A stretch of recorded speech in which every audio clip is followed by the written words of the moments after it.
정말 믿을 수 없는 일이 일어났습니다. 얼마 전 일본에서 한글에 대한 비밀 연구 자료가 발견되면서 많은 이들이 경악을 금치 못했다고 합니다. 충격적인 건 연구에 일본 정부가 가담했다는 사실이죠. 모든 것이 밝혀지자 결국 사람들은 분노했고 진실을 밝히라는 시위까지 일어났다고 합니다. 심지어 한저명한 교수는 용기를 내어 폭탄 발언을 했다고 하는데요. 高木俊夫さんの墓前にお別れるべきではないかというふうに 대체 무슨 일이 있었던 걸까요? 안녕하세요. 저는 미즈노 아카리입니다. NHK 역사 다큐멘터리 제작부 PD로 일하고 있죠. 저는 항상 제 직업에 만족해왔습니다. 우월한 일본의 아름다운 역사와 문화를 많은 이들에게 알릴 수 있으니까요. 우리의 역사와 문자는 세계에서 가장 아름답고 정교하거든요. 어렸을 때부터 항상 그렇게 믿으며 살아왔죠. 하지만 요즘 이런 저를 너무 짜증나게 하는 게 있어요. 바로 한국이죠. 한국은 항상 일본의 그림자에 가려진 나라였습니다. 그들의 문화는 중국과 일본 문화의 열등한 모방에 불과하다고 항상 생각했어요. 특히 그들의 문자인 한글은 단순하고 조잡해 보였죠. 일본의 아름다운 히라가나와 가타카나에 비하면 그들의 언어는 그림 그리다 만들어낸 낙서에 불과해 보였어요. 그런데 그런 언어를 배우는 젊은 층이 늘어나고 있다니 이게 바로 다 그 시끄러운 케이팝과 멜로만 주구장창 써대는 한국 드라마 때문이에요. 일본의 이런 아름다움을 보지 못하고 모두가 쓸데없는 데에 눈을 돌리고 있는 게 말이죠. 심지어 얼마 전에는 한국어로 대화하는 학생들을 보기까지 했어요. 처음에는 한국인인가 싶었는데 확실히 일본인이 맞더군요. 어떻게 그럴 수가 있죠? 차라리 영어나 중국어면 모르겠어요. 여러모로 쓰일 데가 많을 테니까요. 하지만 한글이요? 정말 시간 낭비이죠. 그런 모습을 볼 때마다 제 마음은 타들어가는 것만 같습니다. 일본의 문화들을 모방하기만 하는 그런 나라를 숭배하다니. 이건 세상이 미쳐 돌아가는 것과 다를 게 없다고 생각했죠. 물론 그 일을 막기 전까지는 말입니다. 아직도 그날의 기억이 생생합니다. 일본 디지털화 역사에 관한 다큐멘터리를 준비하기 위해 도서관에 들른 날이 말이죠. 저는 도쿄의 명문대학 기록보관소의 오래된 서가 사이를 걸으며 자료를 찾고 있었습니다.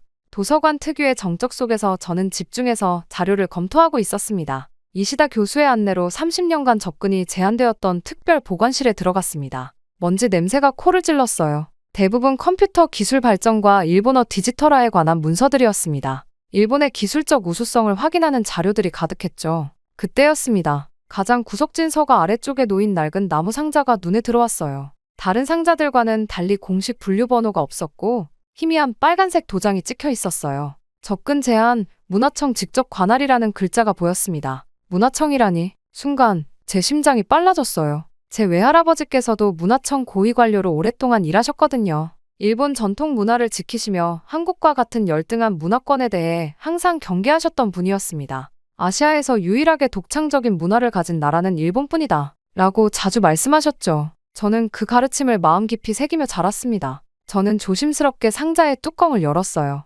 안에는 누런색으로 변한 서류 뭉치가 정돈되어 있었습니다. 맨 위에 놓인 문서를 살펴보는 순간 제 손이 떨리기 시작했어요. 문서 상단에는 일본 정부 공식 도장과 함께 제 외할아버지의 서명이 선명하게 있었습니다. 미즈노 게니치, 제 어머니의 아버지였죠. 하지만 더 충격적인 건 다음이었어요. 문서 본문은 한글로 작성되어 있었습니다. 한글이라니, 그 조잡하고 단순한 문자였어요. 외할아버지가 왜 한글 문서에 서명을 했을까요? 불쾌감이 목구멍까지 차올랐습니다. 한국은 항상 일본을 모방하며 질투해온 열등한 나라였어요. 그들의 문화는 깊이가 없었고 역사적 업적도 보잘것없었죠. 그런 나라의 문자를 외할아버지가 연구했다는 사실이 믿기지 않았습니다. 어떻게 이런 열등한 문자를 외할아버지가 연구할 수 있지? 이시다 교수는 이 문서가 80년대 말 일본 정부가 비밀리에 진행했던 컴퓨터 시대를 대비한 문자책의 효율성 연구와 관련이 있다고 했어요. 그 말을 듣는 순간 뭔가 큰 비밀이 이 상자 안에 숨겨져 있다는 직감이 들었습니다.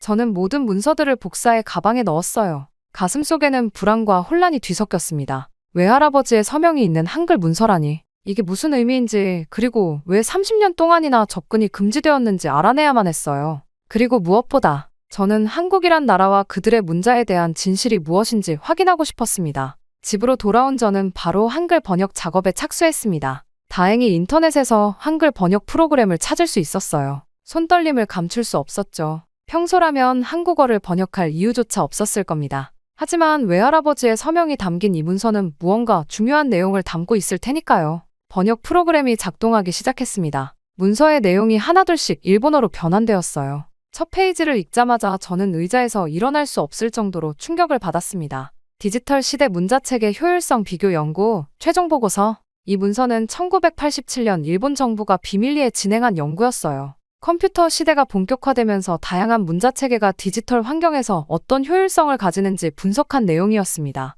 영어, 일본어, 중국어, 그리고 한글까지 비교 연구했더군요. 심장이 빠르게 뛰었습니다. 눈앞에 펼쳐진 연구 결과표를 보며 숨이 막혔어요. 디지털 처리 속도, 저장 공간 효율성, 인공지능 학습 용이성 등 모든 지표에서 한글이 일본어를 포함한 다른 문자체계보다 압도적으로 우수했습니다. 이럴 수가. 말도 안 돼. 연구 결과에 따르면 한글은 디지털 환경에서 일본어보다 최소 3배 이상 효율적이었어요. 컴퓨터 프로그래밍과 인공지능 개발에 있어서도 한글의 논리적 구조가 압도적 우위를 보였다고 합니다. 그런 열등한 나라의 문자가 어떻게 우리 일본어보다 뛰어날 수 있죠? 이건 분명 실수가 있었을 거예요. 제 눈을 의심했습니다. 하지만 다음 페이지는 더 큰 충격이었어요. 외할아버지가 작성한 것으로 보이는 내부 메모였습니다. 한글의 디지털 우수성이 명백하게 입증되었음에도 불구하고 이 사실을 공개할 경우 한일 관계에 미칠 영향과 국가적 자존심 문제를 고려하여 본 연구 자료의 기밀 유지를 결정함. 모든 관련 자료는 폐기하고 연구에 참여한 인원들에게 평생 비밀 유지를 요구함. 믿을 수 없었습니다. 외할아버지께서 이런 결정을 내리셨다니요. 저는 지금까지 일본이 모든 면에서 아시아 최고라고 믿어왔어요. 특히 한국은 늘 일본의 그림자 속에 있는 나라로만 생각했죠. 그런데 이 문서는 그 모든 믿음을 뒤흔들었습니다. 눈물이 나왔어요. 분노인지 혼란인지 모를 감정이 복받쳐 올랐습니다. 문서 더미를 뒤적이다 보니 실제 테스트 보고서도 있었어요. 다양한 언어로 동일한 프로그래밍 작업을 수행한 시간을 비교한 차트였죠. 한글로 작성된 코드가 일본어로 작성된 것보다 처리 속도가 3.7배 빨랐다는 결과였습니다. 그리고 마지막 페이지에는 외할아버지의 개인적인 메모가 있었어요. 한글의 우수성은 부정할 수 없는 사실이다. 세종대왕의 창제 원리가 500년 전에 이미 현대 디지털 시대에 적합한 구조를 갖추었다는 점은 경이롭다. 그러나 일본의 현 상황에서 이 사실을 인정하는 것은 불가능하다. 국가적 자존심과 경쟁 관계에 있는 한국에 대한 우월성을 유지해야 한다.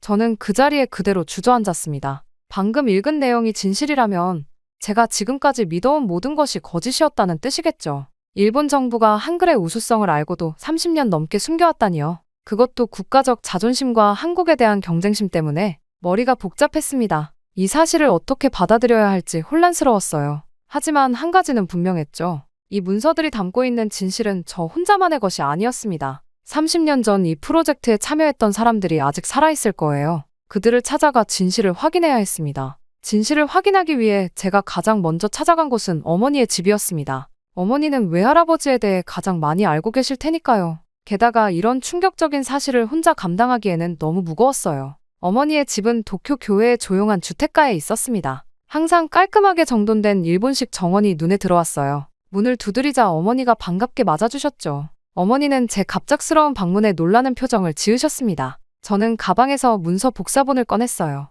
손이 떨렸습니다. 어떻게 설명해야 할지 막막했지만 진실은 말해야 했어요. 어머니께 도쿄대 기록보관소에서 외할아버지 관련 문서를 발견했다고 말씀드렸습니다. 어머니의 표정이 잠시 굳었어요. 아마 무언가 예감하셨던 것 같았습니다. 저는 발견한 문서와 그 내용에 대해 설명했어요. 한글의 디지털 우수성, 일본 정부의 은폐 결정, 그리고 외할아버지의 역할까지. 설명을 마치자 어머니의 얼굴이 창백해졌습니다. 잠시 침묵이 흘렀어요. 그리고 갑자기 어머니가 소리치셨죠. 외할아버지는 절대 그런 실수를 하지 않았을 거라고. 어머니의 목소리에는 분노와 두려움이 섞여 있었습니다. 어머니는 문서를 거칠게 잡아채셨어요. 이건 조작된 것이라고. 내가 모르는 게 있구나. 아버지는 일본 문화의 순수성을 지키기 위해 평생을 바치신 분이야. 아버지가 한국의 무언가가 일본보다 우수하다고 인정했을 리 없어. 차를 마시며 대화를 이어갔지만 어머니의 완강한 태도는 변하지 않았어요. 오히려 제가 이런 문서를 들고 왔다는 사실에 실망하신 듯 했습니다.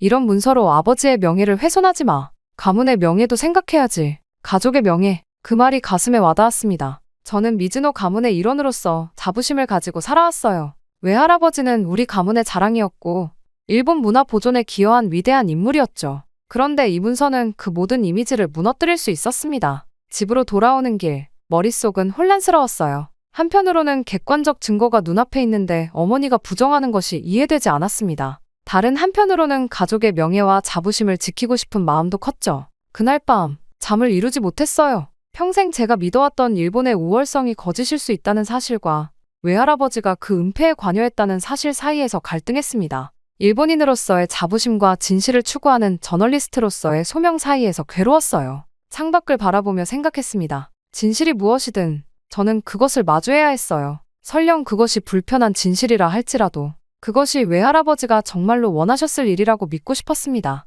다음 날 아침 결심했어요. 더 많은 증거를 찾아야 했습니다. 이 비밀 프로젝트에 참여했던 다른 사람들을 찾아내야 했죠. 그들만이 진실을 말해줄 수 있을 테니까요. 문서에 적힌 이름들을 하나하나 조사했습니다. 대부분은 이미 고인이 되었거나 연락이 닿지 않았어요. 마지막 희망은 프로젝트 총괄 책임자였던 다카하시 쇼타로 교수였습니다. 은퇴 후 교토 근교의 조용한 마을에서 살고 있다는 정보를 얻었어요. 교토행 신칸센 안에서 창밖을 바라보며 생각에 잠겼습니다. 진실을 알게 된다면 제 인생이 어떻게 바뀔까요? 평생 믿어온 일본의 우월성이 무너진다면 제 정체성은 어떻게 될까요? 하지만 이제 돌아갈 수 없었어요. 교토에 도착해 렌터카를 빌려 산속 마을로 향했습니다. 다카하시 교수의 집은 대나무 숲으로 둘러싸인 전통 일본 가옥이었어요. 문을 두드리자 나이든 남성이 나왔습니다. 흰 머리에 깊은 주름이 있었지만 눈빛은 여전히 날카로웠죠. 다카하시 교수는 제 방문 목적을 듣자 잠시 침묵했습니다. 그의 표정에서 놀라움과 경계심, 그리고 이상하게도 안도감이 느껴졌어요.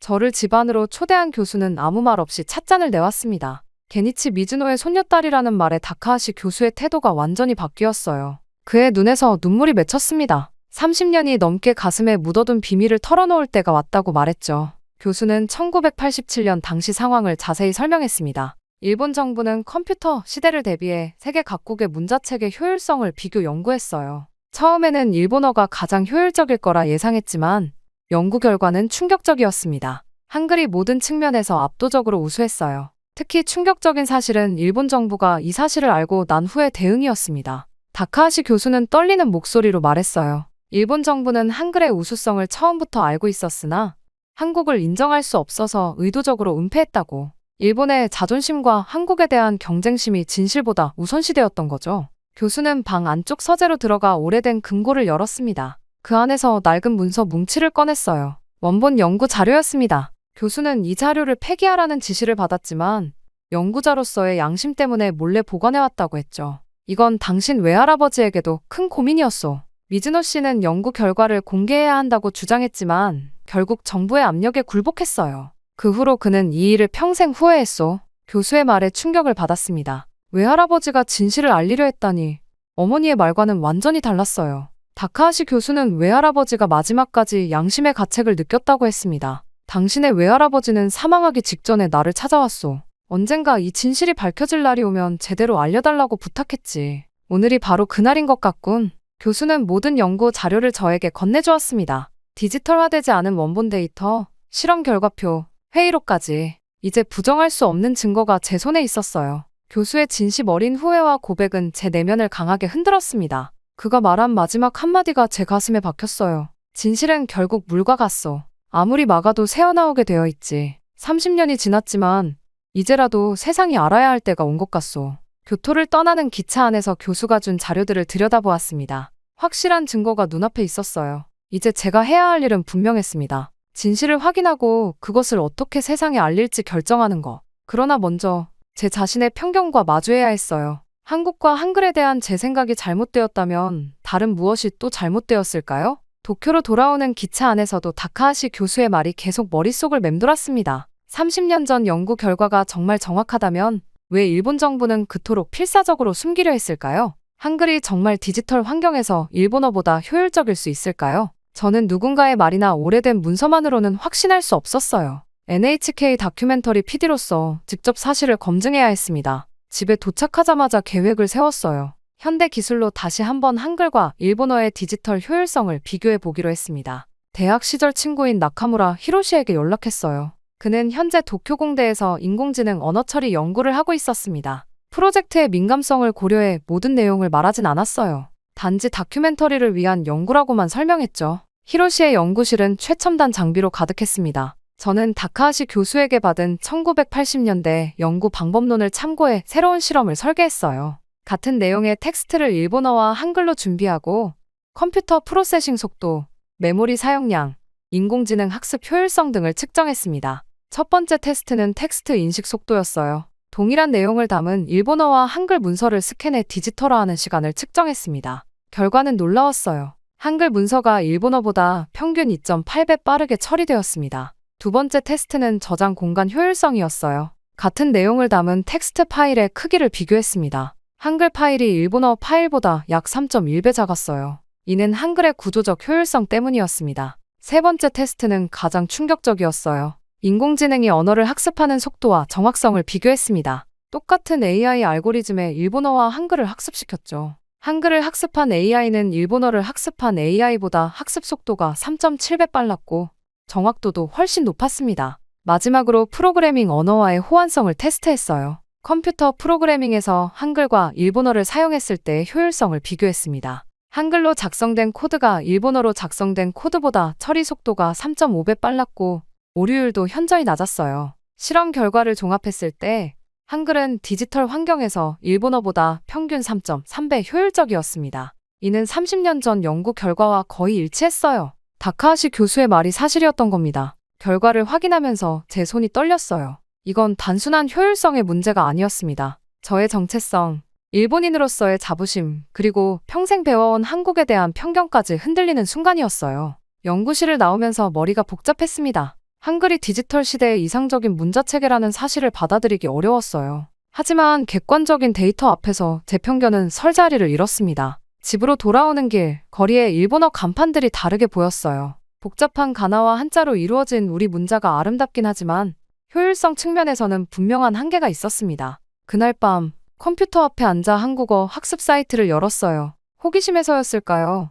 아니면 진실을 인정하는 첫 단계였을까요? 한글의 자음과 모음을 하나씩 살펴보며 이 문자의 과학적 원리를 이해하기 시작했습니다. 처음으로 한국과 한글에 대한 선입견 없이 바라보니 그 합리적이고 과학적인 체계가 보였어요. 왜 디지털 시대에 이 문자가 효율적인지 이해할 수 있었습니다. 스스로의 편견이 무너지는 과정은 고통스러웠지만 동시에 해방감도 느껴졌어요. 진실은 때로 불편하지만 그것을 직시할 때 비로소 성장할 수 있다는 것을 깨달았습니다. 모든 증거를 수집하고 직접 검증까지 마친 저는 이제 다큐멘터리 기획안을 작성했습니다. 제목은 숨겨진 진실, 디지털 시대의 문자 효율성으로 정했어요. 정치적 갈등을 최소화하기 위해 한국과 일본의 대립 구도보다는 과학적 관점에서 접근하기로 했습니다. 기획안을 들고 NHK 다큐멘터리 부서 회의에 참석했어요. 부장과 선배 PD들 앞에서 발표를 시작했습니다. 처음에는 모두 관심 있게 들었지만 한글의 우수성과 일본 정부의 은폐에 대한 내용이 나오자 분위기가 급변했어요. 다나카 부장의 얼굴이 굳어졌습니다. 마지막 슬라이드를 넘기자 회의실은 침묵에 빠졌어요. 잠시 후 부장이 말했습니다. 이런 민감한 내용은 방송하기 어렵다고. 특히 정부 비판으로 해석될 수 있는 부분은 NHK의 입장에서 위험하다는 이유였어요. 다른 선배 PD들도 비슷한 의견이었습니다. 방송 규정상 정치적 중립성을 지켜야 하고 한일 관계가 예민한 시기에 이런 다큐멘터리는 외교적 문제를 일으킬 수 있다는 우려였어요. 심지어 일부는 자료의 신뢰성까지 의심했습니다. 저는 모든 증거와 검증 결과를 제시했지만 회의 결론은 보류였어요. 사실상 거절이었습니다. 사무실로 돌아와 쓰레기통에 기획안을 던졌어요. 분노와 좌절감이 밀려왔습니다. 다음 날 다나카 부장이 저를 따로 불렀어요. 그는 조용한 목소리로 말했습니다. 내용이 사실이라 해도 지금 일본 사회는 받아들일 준비가 되어 있지 않다고. 그리고 놀랍게도 제 외할아버지와 함께 일했던 경험을 언급했어요. 미즈노 게니치도 비슷한 고민을 했었다며 때로는 진실을 위해 전략적으로 행동해야 한다고 조언했습니다. 부장의 말은 이해가 됐지만 30년이나 묻혀온 진실을 더 감출 수는 없었어요. 사무실에 혼자 남아 깊이 생각했습니다. 전면적인 공개는 어렵더라도 진실을 알릴 다른 방법이 있을 거예요. 며칠간 고민 끝에 계획을 세웠습니다. NHK 직속 상관들을 설득하기보다는 신뢰할 수 있는 동료들과 외부 전문가들에게 점진적으로 정보를 공유하기로 했어요. 급격한 폭로가 아닌 학문적 논의를 통해 진실이 자연스럽게 확산되길 바랐습니다. 먼저 대학 시절 선배인 사이토 교수에게 연락했어요. 그는 도쿄대 언어학과 교수로 정직하고 학문적 양심이 강한 사람이었습니다. 자료를 검토한 사이토 교수는 충격을 받았지만 이런 연구가 학계에서 논의되어야 한다는 데 동의했어요. 다음으로 NHK 내에서 신뢰할 수 있는 동료 PD 3명에게 비공식적으로 자료를 보여주었습니다. 모두 처음에는 의심했지만 증거를 검토한 후에는 이 이야기가 언젠가는 다루어져야 한다는 데 동의했어요. 또한 독립 미디어 플랫폼에서 일하는 친구 요시다에게도 자료를 전달했습니다. 그녀는 한일 관계에 관심이 많은 저널리스트였어요. 요시다는 자료를 바탕으로 심층 기사를 준비하겠다고 약속했습니다. 이렇게 신중하게 정보를 공유하며 진실이 점진적으로 퍼져나가길 기다렸어요. 급격한 공개보다는 사회가 받아들일 수 있는 속도로 진실이 알려지기를 원했습니다. 때로는 폭풍처럼 갑자기 밀려오는 진실보다 서서히 스며드는 물방울이 단단한 바위도 뚫을 수 있다고 믿었어요. 방송국의 반대와 압력에 직면했지만 저는 진실을 묻어서는 안 된다는 소신을 지켰습니다. 그것이 외할아버지가 진정으로 원했던 바라고 믿었고 언젠가 일본 사회가 이 진실을 받아들일 준비가 되었을 때 공식적인 다큐멘터리로 제작할 기회가 올 거라고 기대했어요. 6개월이 지났습니다. 처음에는 아무 변화도 없는 것 같았어요. 하지만 서서히 물결이 일기 시작했습니다. 사이토 교수의 언어학 세미나에서 디지털 시대 문자체계의 효율성이란 주제로 학술 토론이 열렸어요. 학계에서 조용히 한글의 디지털 우수성에 관한 논의가 시작된 겁니다. 한 달 후, 요시다가 독립 미디어 플랫폼의 디지털 시대의 언어 혁명이라는 기사를 게시했습니다. 직접적으로 일본 정부의 은폐를 언급하진 않았지만 한글의 디지털 효율성에 대한 객관적 데이터를 제시했어요. 이 기사는 온라인에서 큰 반향을 일으켰습니다. 놀랍게도 소프트웨어 개발 회사 몇 곳에서 이 연구에 관심을 보였어요. 특히 인공지능 스타트업 넥스트로직은 한글 기반 프로그래밍 언어 연구를 시작했습니다. 그들의 CEO는 언어의 효율성은 곧 경쟁력이라며 국가적 자존심보다 실용성을 우선시하는 태도를 보였어요. 도쿄공대에서는 한글과 다른 문자체계의 디지털 효율성을 비교하는 연구 프로젝트가 공식 승인되었습니다. 연구팀은 한국 서울대와 공동 연구를 진행하기로 했어요.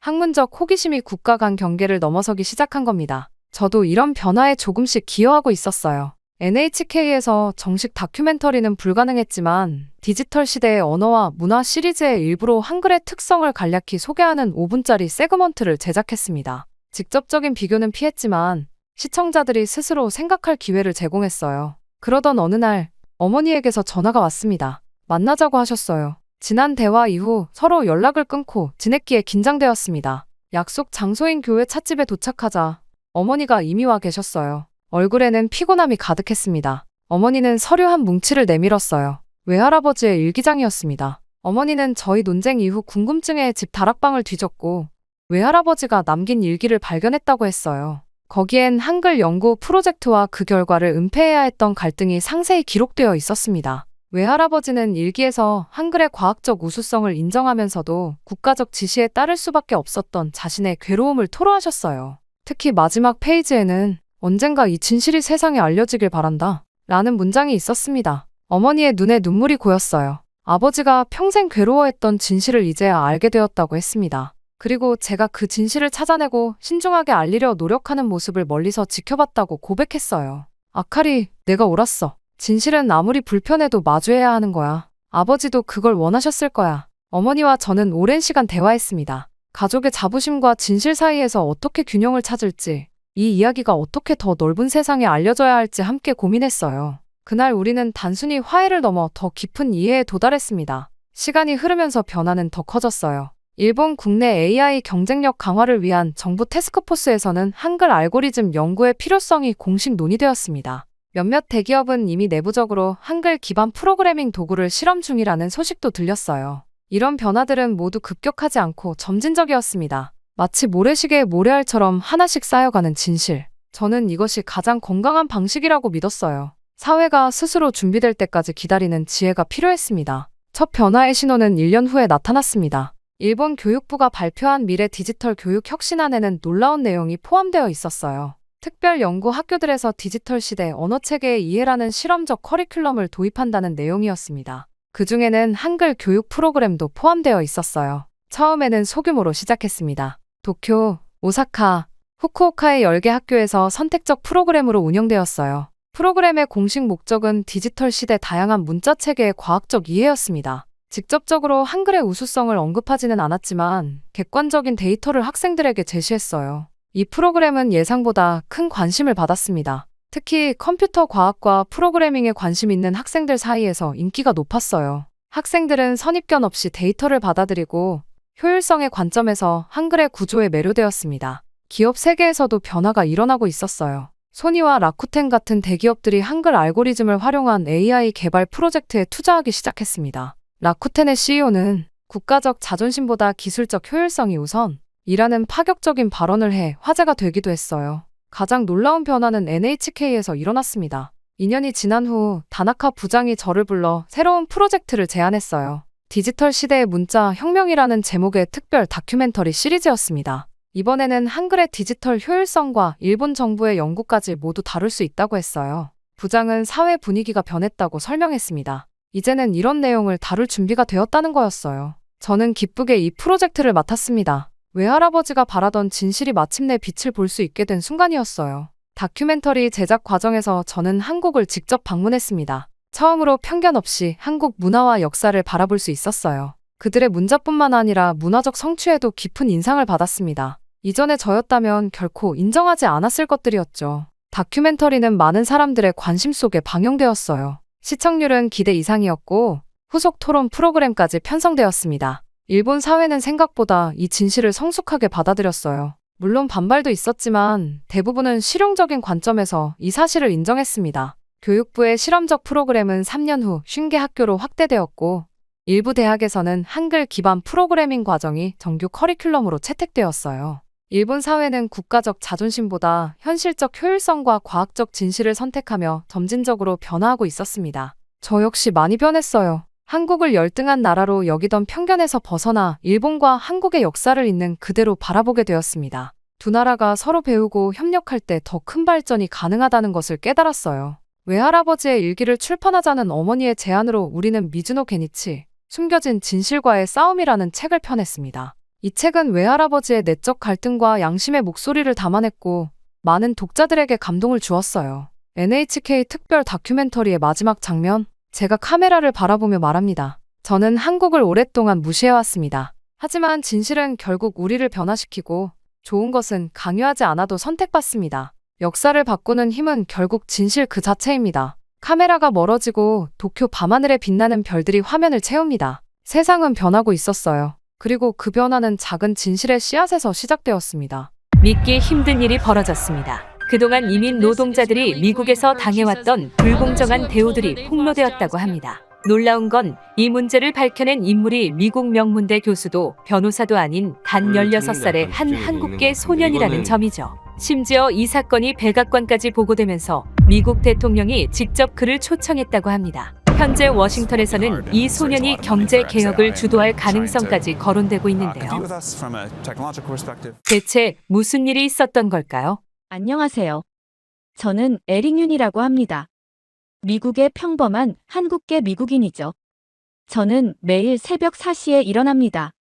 아버지가 청소하시는 맨해튼 고급 빌딩에서 저는 이미 청소도구를 들고 있어요.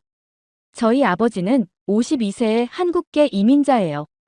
20년 넘게 이 빌딩에서 청소부로 일하고 계시죠. 아버지는 항상 자랑스럽게 말씀하세요. 내 아들은 나와 달라. 에릭은 대학에 갈 거야. 화장실 바닥을 닦으면서 창문 너머로 뉴욕의 해가 떠오르는 모습을 봅니다. 같은 또래 아이들은 아직 자고 있겠죠. 하지만 저에겐 선택권이 없어요. 아버지를 돕고 10살 여동생 소피의 학비를 위해 이 일을 해야 합니다. 미국에 아무리 다양한 인종이 많다지만 여전히 아시아인들에게 기회는 많지 않으니까요. 관리인 마이크는 제 손에 남아있는 수학 문제를 풀다 생긴 잉크 자국을 보고 코웃음을 쳤습니다. 공부해서 뭐하게? 너희 같은 짱깨들은 결국 이런 일 하게 될 텐데. 아시아인 주제에 꿈도 크다. 그러더니 제가 막 닦은 거울에 일부러 침을 뱉고 가버렸어요. 마치 저희 같은 사람들은 그런 취급을 받아 마땅하다는 듯이.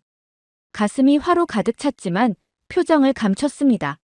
마이크가 뱉은 침까지 닦으며 손이 떨렸죠. 아버지는 항상 참으라고 하셨어요. 여기는 우리나라가 아니다. 참아야 한다. 하지만 언제까지 참아야 할까요? 수건으로 거울을 꼼꼼히 닦으며 속으로 다짐했죠. 언젠가 보여주겠어. 두고 봐. 다음 날 학교에 도착하자 복도에서 브라이언과 그의 친구들이 저를 발견했어요. 한 달 전 그들이 아버지와 제가 일하는 빌딩에서 저를 봤던 겁니다.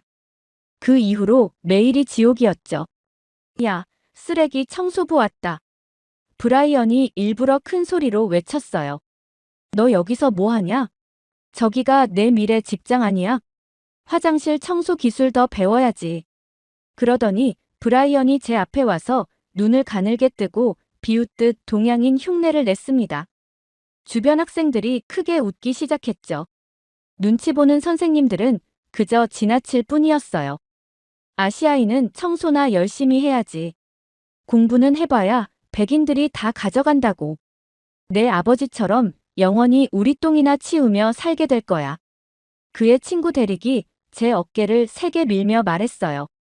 우리 집 화장실도 좀 청소해 줄래? 너네 집안 대대로 하는 일이잖아. 그들은 마치 제가 사람이 아닌 것처럼 말했습니다. 손끝이 격렬하게 떨렸어요.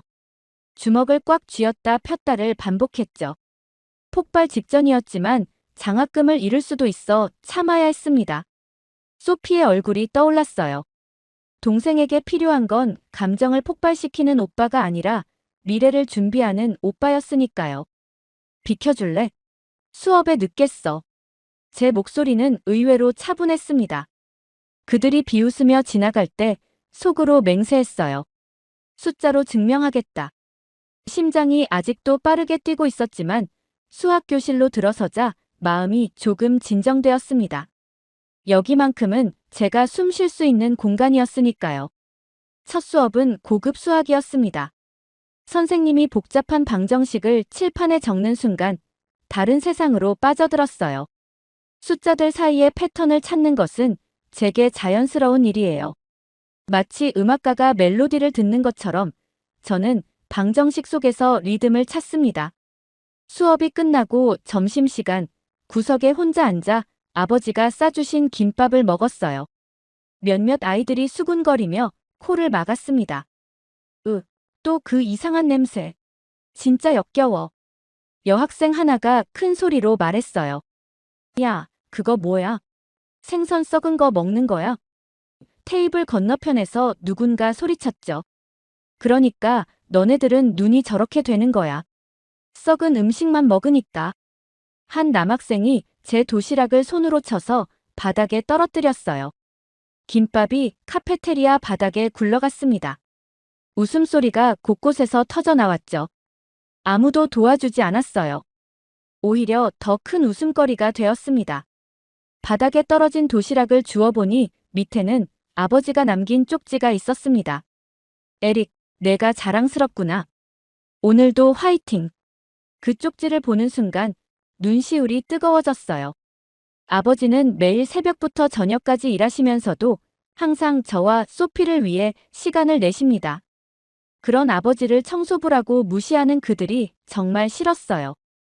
오후 수업이 끝나고 수학 동아리에서 경시대회 준비를 했습니다. 제시카가 제 수학 실력을 칭찬해 주었죠. 처음으로 그날 누군가가 친절하게 말을 걸어준 순간이었어요. 집에 돌아가니 소피가 수학시험 100점 받았다며 반갑게 달려왔습니다. 소피를 안아주며 생각했어요. 이 모든 것이 의미 있는 이유가 바로 여기 있다고. 우리 가족이 더 나은 삶을 살 수 있도록 저는 반드시 성공해야만 했습니다. 다음 날 아침, 평소보다 더 일찍 일어났습니다. 오늘은 브루클린 과학고에서 열리는 수학 경시대회 날이었어요.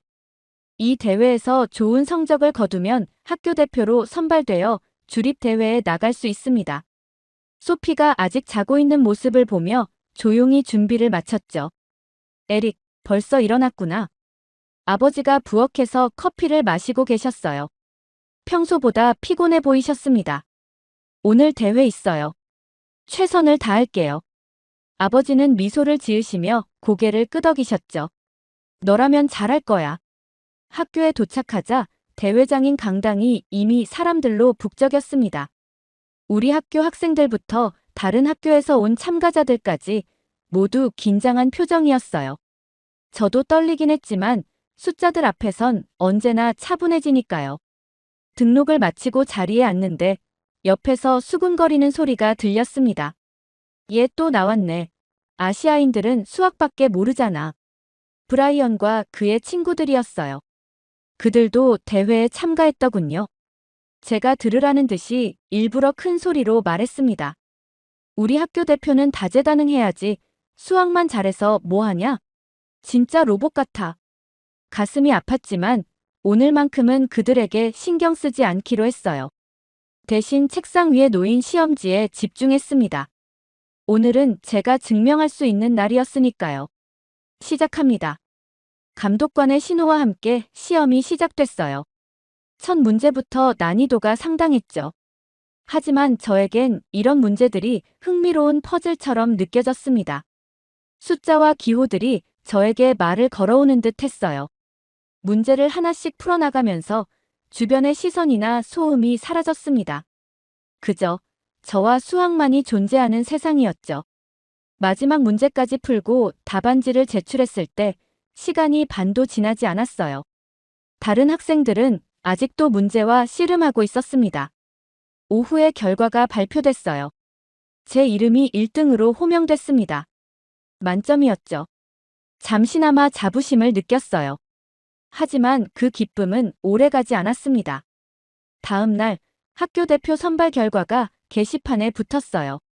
제 이름은 없었습니다.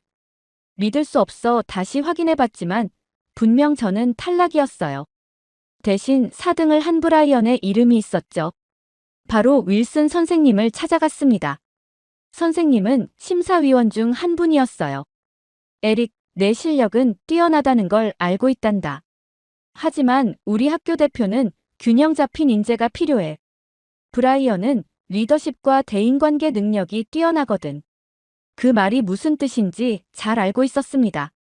아무리 뛰어나도 아시아계 이민자 청소부의 아들은 학교의 얼굴이 될 수 없다는 거죠. 공정함이라곤 찾아볼 수 없는 현실이었어요. 복도를 나오는데 브라이언이 친구들과 웃으며 지나갔습니다. 그는 일부러 제 어깨를 치고 지나갔어요. 봤지?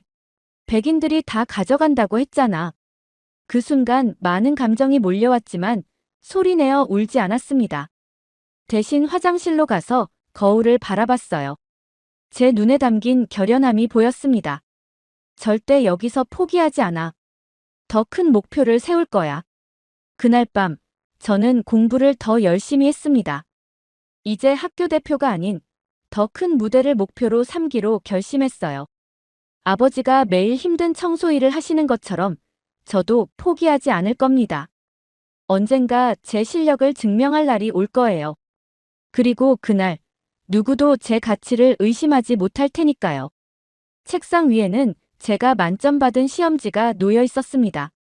그 옆에는 MIT 수학 올림피아드 안내문을 붙여놓았어요. 이젠 더 넓은 세상을 향해 도전할 차례였습니다. 그날 밤 집으로 돌아오는 길은 유난히 길게 느껴졌습니다. MIT 수학 올림피아드 안내문을 계속 읽어보며 걸었어요. 더 큰 무대로 나아가기 위한 첫걸음이었죠. 하지만 마음 한구석이 여전히 아팠습니다. 완벽한 점수를 받고도 인정받지 못한다는 건 정말 불공평했으니까요. 집에 도착하자 아버지가 저녁을 준비하고 계셨어요. 소피는 숙제를 하고 있었죠. 조용히 방에 들어가 가방을 내려놓았습니다. 하지만 아버지는 제 표정을 단번에 알아채셨어요. 무슨 일 있었니? 저는 주저하다가 결국 대회 이야기를 모두 털어놓았습니다. 만점을 받았지만 학교 대표로 선발되지 못한 브라이언이 대신 선정된 이유, 그리고 제가 느낀 불공평함까지요. 아버지는 한참을 말없이 저를 바라보시더니 깊은 한숨을 내쉬셨습니다. 에릭, 세상은 공평하지 않아. 특히 우리 같은 사람들에게는. 아버지의 목소리에는 삶의 무게가 묻어 있었어요. 우리는 이민자야. 아무리 공부해도 운이 없으면 힘들다. 내가 한국에서는 대학 교수였다는 걸 알고 있니? 하지만 여기서는 그저 화장실 청소부일 뿐이야.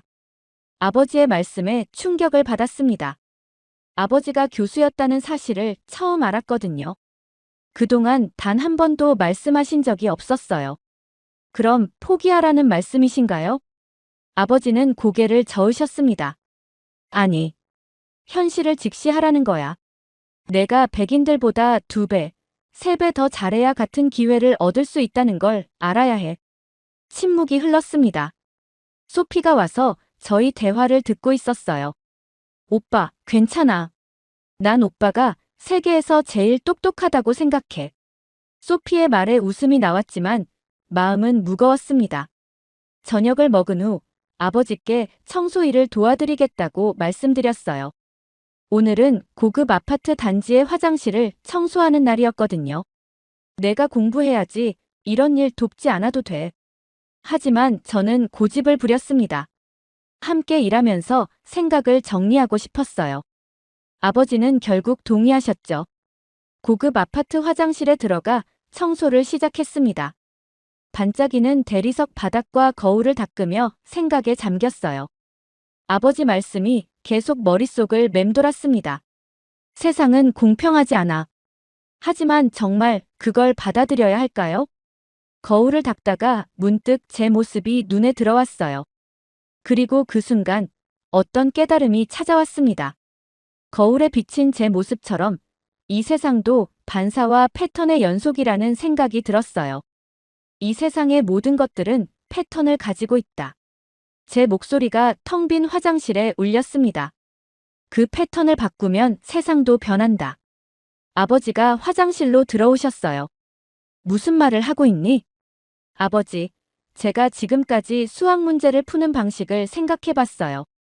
무작위로 보이는 숫자들 속에서도 항상 패턴이 있었죠. 그리고 그 패턴을 찾으면 문제가 풀렸어요. 아버지는 조용히 들으셨습니다. 세상도 마찬가지라고 생각해요. 공평하지 않은 것처럼 보이지만 그 안에는 패턴이 있어요. 그리고 그 패턴을 이해하고 바꿀 수 있다면 우리도 변할 수 있지 않을까요? 아버지의 눈에 뭔가 달라진 표정이 보였어요. 걱정과 자부심이 섞인 표정이었죠. 내가 맞을지도 모르겠구나. 하지만 조심해라. 세상의 패턴을 바꾸려는 사람들은 종종 세상에 맞서 싸워야 하니까. 그날 밤, 저는 더 확고한 결심을 했습니다. 단순히 인정받기 위한 공부가 아니라 세상의 패턴을 바꾸기 위한 공부를 시작하기로요. 첫 번째 목표는 MIT 수학 올림피아드였습니다. 거기서부터 제 도전이 시작될 거예요. 저는 다음 날 새벽 4시, 평소처럼 눈을 떴습니다. 아버지는 부엌에서 이미 커피를 마시고 계셨죠.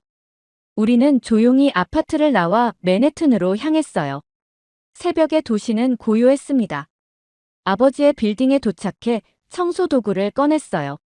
저는 로비를, 아버지는 화장실을 맡았죠. 로비를 닦으며 수학 문제를 생각하고 있었습니다. 에릭, 여기 좀 도와줄래? 아버지 목소리에 화장실로 갔어요. 쓰레기통이 넘쳐 있었죠. 쓰레기를 버리러 건물 뒤로 나갔는데 그곳에서 구겨진 종이 뭉치를 발견했습니다. 보통은 그냥 지나쳤겠지만 종이에 적힌 수식이 눈에 들어왔어요. 종이를 펼쳐보니 수학 논문이었습니다. 복잡한 방정식과 증명들이 빼곡했죠. 이건 고등학교 수준을 훨씬 넘어서는 내용이었어요. 가슴이 빠르게 뛰었습니다. 청소를 마치고 학교에 가는 내내 그 논문이 생각났어요. 수업 시간에도 집중할 수 없었죠. 방과 후 도서관에 앉아 논문을 분석했습니다. 처음에는 이해하기 어려웠지만 점차 패턴이 보이기 시작했어요. 이 방법이라면 훨씬 효율적으로 풀 수 있겠는데 논문은 완성되지 않았지만 놀라운 가능성을 보여줬습니다. 며칠 동안 저는 논문에 푹 빠져 살았어요. 어느 날 도서관에서 연구하고 있을 때 누군가 제 어깨를 두드렸습니다. 흥미로운 연구를 하고 있군요. 혹시 이 논문을 이해하고 있나요? 백발의 노신사가 서 있었어요. 조금 망설였지만 그의 진지한 눈빛에 용기를 얻었습니다. 네, 조금씩 이해하고 있어요. 여기 다변수 함수의 극한값 접근 방식이 독특해서요. 이 부분은 증명이 불완전한데 제가 다른 방식으로 접근하면. 노신사는 놀란 표정으로 제 설명을 들었어요. 내 이름은 리처드 콜먼이야. MIT 수학과 교수지. 그리고 방금 자네가 설명한 건 내가 한 달 전에 포기한 연구야. 심장이 쿵쾅거렸습니다. 이 논문이 콜먼 교수의 것이라니. 죄송해요. 쓰레기통 근처에서 발견해서 콜먼 교수는 손을 들어 제 사과를 막았죠. 사과할 필요 없어. 오히려 고마워해야겠군. 내가 막혔던 부분을 자네가 새로운 관점으로 접근하고 있으니. 교수님은 의자에 앉아 물었습니다. 자네 이름이 뭔가?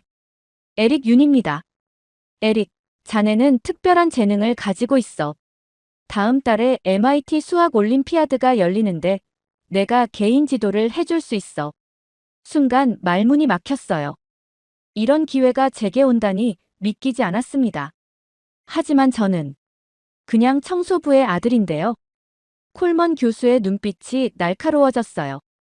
수학은 신분이나 배경을 묻지 않아. 오직 진리만 보지. 자네의 머릿속에 있는 것이 중요한 거야. 눈시울이 뜨거워졌습니다. 학교에서의 모든 차별이 떠올랐지만 눈앞의 기회가 더 크게 다가왔어요. 감사합니다, 교수님. 최선을 다하겠습니다. 그날 밤 집으로 걸어가며 별들을 바라봤습니다. 쓰레기통에서 발견한 구겨진 종이가 제 인생을 바꿀 열쇠가 될 줄은 누가 알았을까요? 이제 저는 단순히 청소부의 아들이 아니었어요. 패턴을 발견하고 세상을 바꿀 준비가 된 수학자였습니다. 콜먼 교수의 지도는 제 삶을 완전히 바꿔놓았습니다. 매일 오후 교수님의 연구실에서 수학의 새로운 세계를 만났죠. 처음에는 어려웠지만 점점 새로운 개념들이 제 것이 되어갔어요. 그렇게 한 달이 흐른 뒤 MIT 전국 수학 경시대회 날이 왔습니다. 보스턴 캠퍼스는 전국 각지에서 모인 학생들로 붐볐어요. 접수대에서 이름표를 받으며 주변을 살폈습니다. 대부분 명문 사립학교 학생들이었죠. 고급 옷을 입은 그들 사이에서 저는 눈에 띄게 달랐습니다. 브루클린 공립고등학교? 여기는 보통 프랩스쿨 학생들만 오는데. 접수 담당자의 말에 얼굴이 화끈거렸어요. 대회장으로 향하는 길, 몇몇 참가자들이 저를 힐끗거리며 속삭였습니다. 저 해봐. 아시아인은 계산기나 다름없다니까. 이민자들은 기계적으로 암기해서 여기 오는 거야. 가슴속에서 분노가 일었지만 깊게 숨을 들이마셨어요. 콜먼 교수님이 항상 말씀하셨죠. 감정에 휘둘리지 마. 수학은 감정이 아닌 논리야. 대회장에 들어서자 긴장감이 감돌았습니다. 300명의 참가자들이 각자의 자리에 앉아 있었어요. 저는 배정된 21번 자리로 가서 앉았죠. 옆자리 학생이 저를 쳐다보며 코웃음을 쳤습니다. 여기까지 왔으니 잘했네. 하지만 이건 암기로 풀 수 있는 문제들이 아니야. 대답하지 않고 책상 위를 정리했어요. 감독관이 시험지를 나눠주기 시작했습니다. 심장이 빠르게 뛰었죠. 이 순간을 위해 얼마나 준비했는지, 얼마나 많은 밤을 지새웠는지 떠올랐습니다. 시작합니다. 감독관의 신호와 함께 시험이 시작됐어요. 시험지를 펼치자마자 신문제가 눈에 들어왔습니다. 숫자와 기호들이 저에게 말을 걸어오는 듯 했어요. 첫 번째 문제부터 난이도가 상당했지만 차분하게 풀기 시작했습니다. 문제들은 고차원 방정식과 위상수학, 복소수 해석 등 다양한 영역을 다루고 있었어요. 하지만 콜먼 교수님과 함께 연습했던 것들이었죠. 두 번째, 세 번째 문제로 넘어가면서 점점 속도가 붙었습니다. 시험 시작 후 30분, 주변을 보니 대부분 학생들이 아직 첫 문제들과 씨름하고 있었어요. 저는 이미 5번째 문제를 풀고 있었죠. 6번째 문제를 풀던 중 갑자기 앞서 푼 4번째 문제에 실수가 있었다는 것을 깨달았습니다. 잠깐 4번 문제. 적분 경계가 잘못됐어. 서둘러 돌아가 검토했어요. 실수를 발견하고 빠르게 수정했습니다. 문제의 패턴을 다시 분석하며 새로운 접근법을 찾았죠. 나머지 문제들도 차근차근 풀어나갔습니다. 시험 시작 후 1시간 20분, 마지막 문제까지 모두 풀고 답안지를 제출했어요. 감독관이 놀란 표정으로 말했습니다. 벌써 다 풀었나요? 아직 40분이나 남았는데. 고개를 끄덕이며 자리에서 일어났습니다. 다른 참가자들이 놀란 눈으로 저를 쳐다봤어요. 아까 코웃음 치던 옆자리 학생은 믿을 수 없다는 표정이었죠. 결과는 오후에 발표됐습니다. 긴장한 채로 발표를 기다렸어요. 콜먼 교수님이 내 어깨를 토닥이셨죠. 내가 어떤 결과를 받든 자랑스럽다. 대회위원장이 단상에 올라 말했습니다. 올해 MIT 수학 올림피아드 우승자를 발표하겠습니다. 만점을 받은 유일한 학생. 브루클린 공립고등학교의 에릭 윤 학생입니다. 순간 귀를 의심했어요. 제 이름이 호명됐다니. 떨리는 다리로 단상에 올라갔습니다. 박수 소리가 멀게 들렸어요. 트로피를 받으며 가슴이 벅차올랐습니다. 기자들이 인터뷰를 요청했지만 저는 간결하게 말했어요. 결국 숫자가 진실을 말해줍니다. 그날 밤 트로피를 안고 집으로 돌아왔습니다. 아버지와 소피가 현관에서 기다리고 있었어요. 소피가 달려와 안겼죠. 오빠, 정말 해냈구나. 아버지의 눈에는 눈물이 고여 있었습니다. 그 순간 깨달았어요. 제가 깨트린 건 단순한 수학 문제가 아니라 오랫동안 저를 가두고 있던 편견의 벽이었습니다. MIT 수학 올림피아드 우승 이후 일주일간 우리 가족의 삶은 달라졌습니다. 지역신문에 제 이야기가 실렸고 학교에서는 축하 행사를 열어줬어요. 브라이언과 그의 친구들조차 더 이상 저를 놀리지 않았죠. 아버지는 매일 출근하기 전 트로피를 닦으시며 자랑스러워 하셨습니다. 그러나 행복은 오래가지 않았습니다. 그날 오후 학교에서 돌아오자 소피가 울면서 저를 맞았어요. 아버지가 병원에 계시다는 소식이었죠. 심장이 얼어붙는 느낌이었습니다. 소피의 손을 잡고 즉시 병원으로 달려갔어요. 응급실에서 아버지를 찾았죠. 아버지는 깁스를 한 오른쪽 다리를 침대 위에 올려놓고 누워 계셨습니다. 아버지는 빌딩 계단을 청소하다가 미끄러졌다고 말씀하셨어요. 바닥이 젖어 있었던 모양이었습니다. 의사의 진단 결과는 오른쪽 경골 골절이었죠. 최소 8주간 깁스를 하고 일을 쉬어야 한다는 설명이었습니다. 8주간 일을 못한다는 건 8주간 수입이 없다는 뜻이었어요. 우리 가족에게는 재앙이나 다름없었습니다. 보험에 대해 물었지만 아버지는 청소회사 계약직이라 산재보험이 적용되지 않는다고 하셨어요. 치료비는 아버지가 부담해야 했습니다. 집으로 돌아오는 길 생각이 복잡했어요. 아버지 없이 어떻게 생계를 유지할지, 병원비는 어떻게 감당할지. 소피를 바라보니 더 걱정됐습니다. 다음 달이면 학교 등록금을 내야 했거든요. 그날 밤 가계부를 꺼내 우리 가족의 재정 상황을 확인했어요.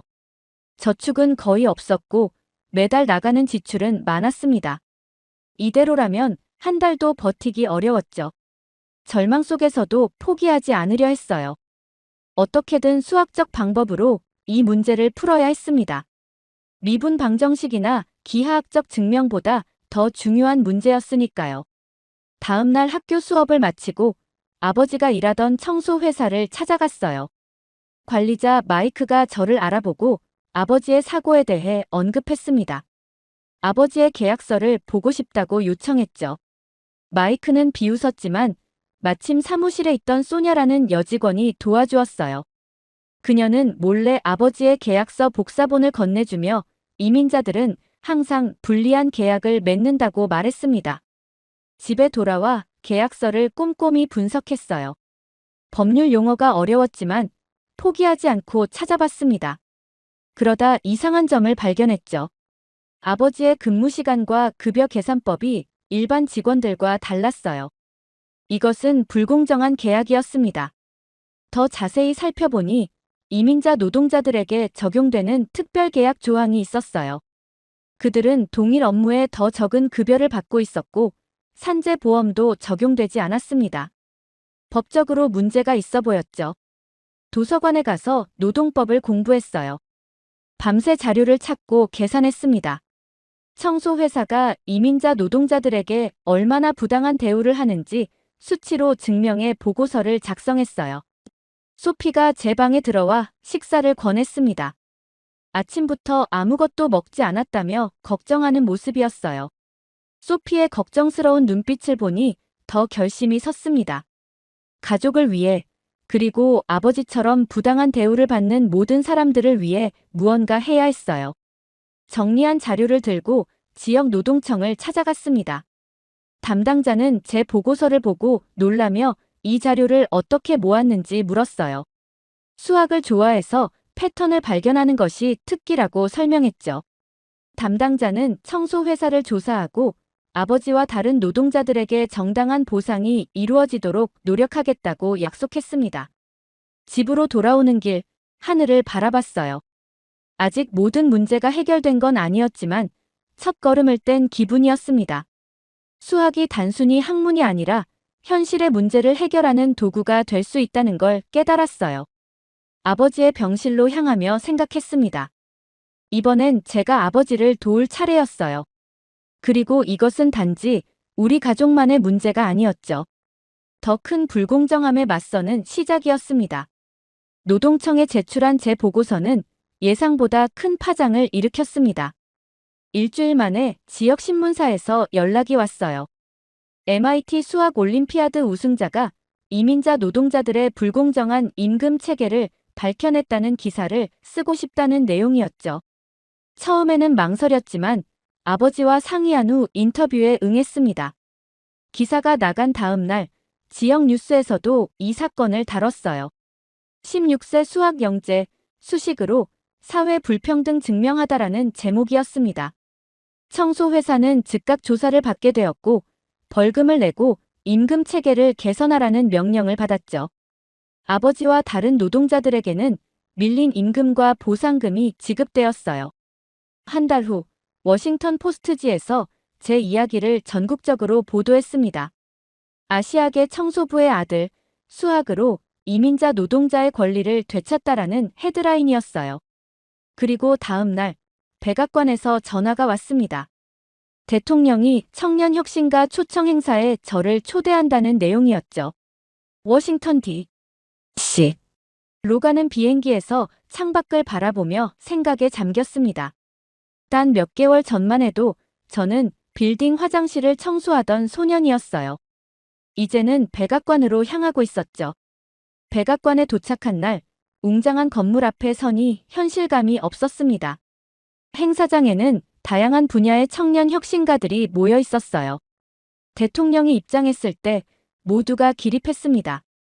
대통령과의 대화에서 그는 제가 어떻게 급여 시스템의 불공정성을 발견했는지 물었고 놀랍게도 제 의견을 구했어요.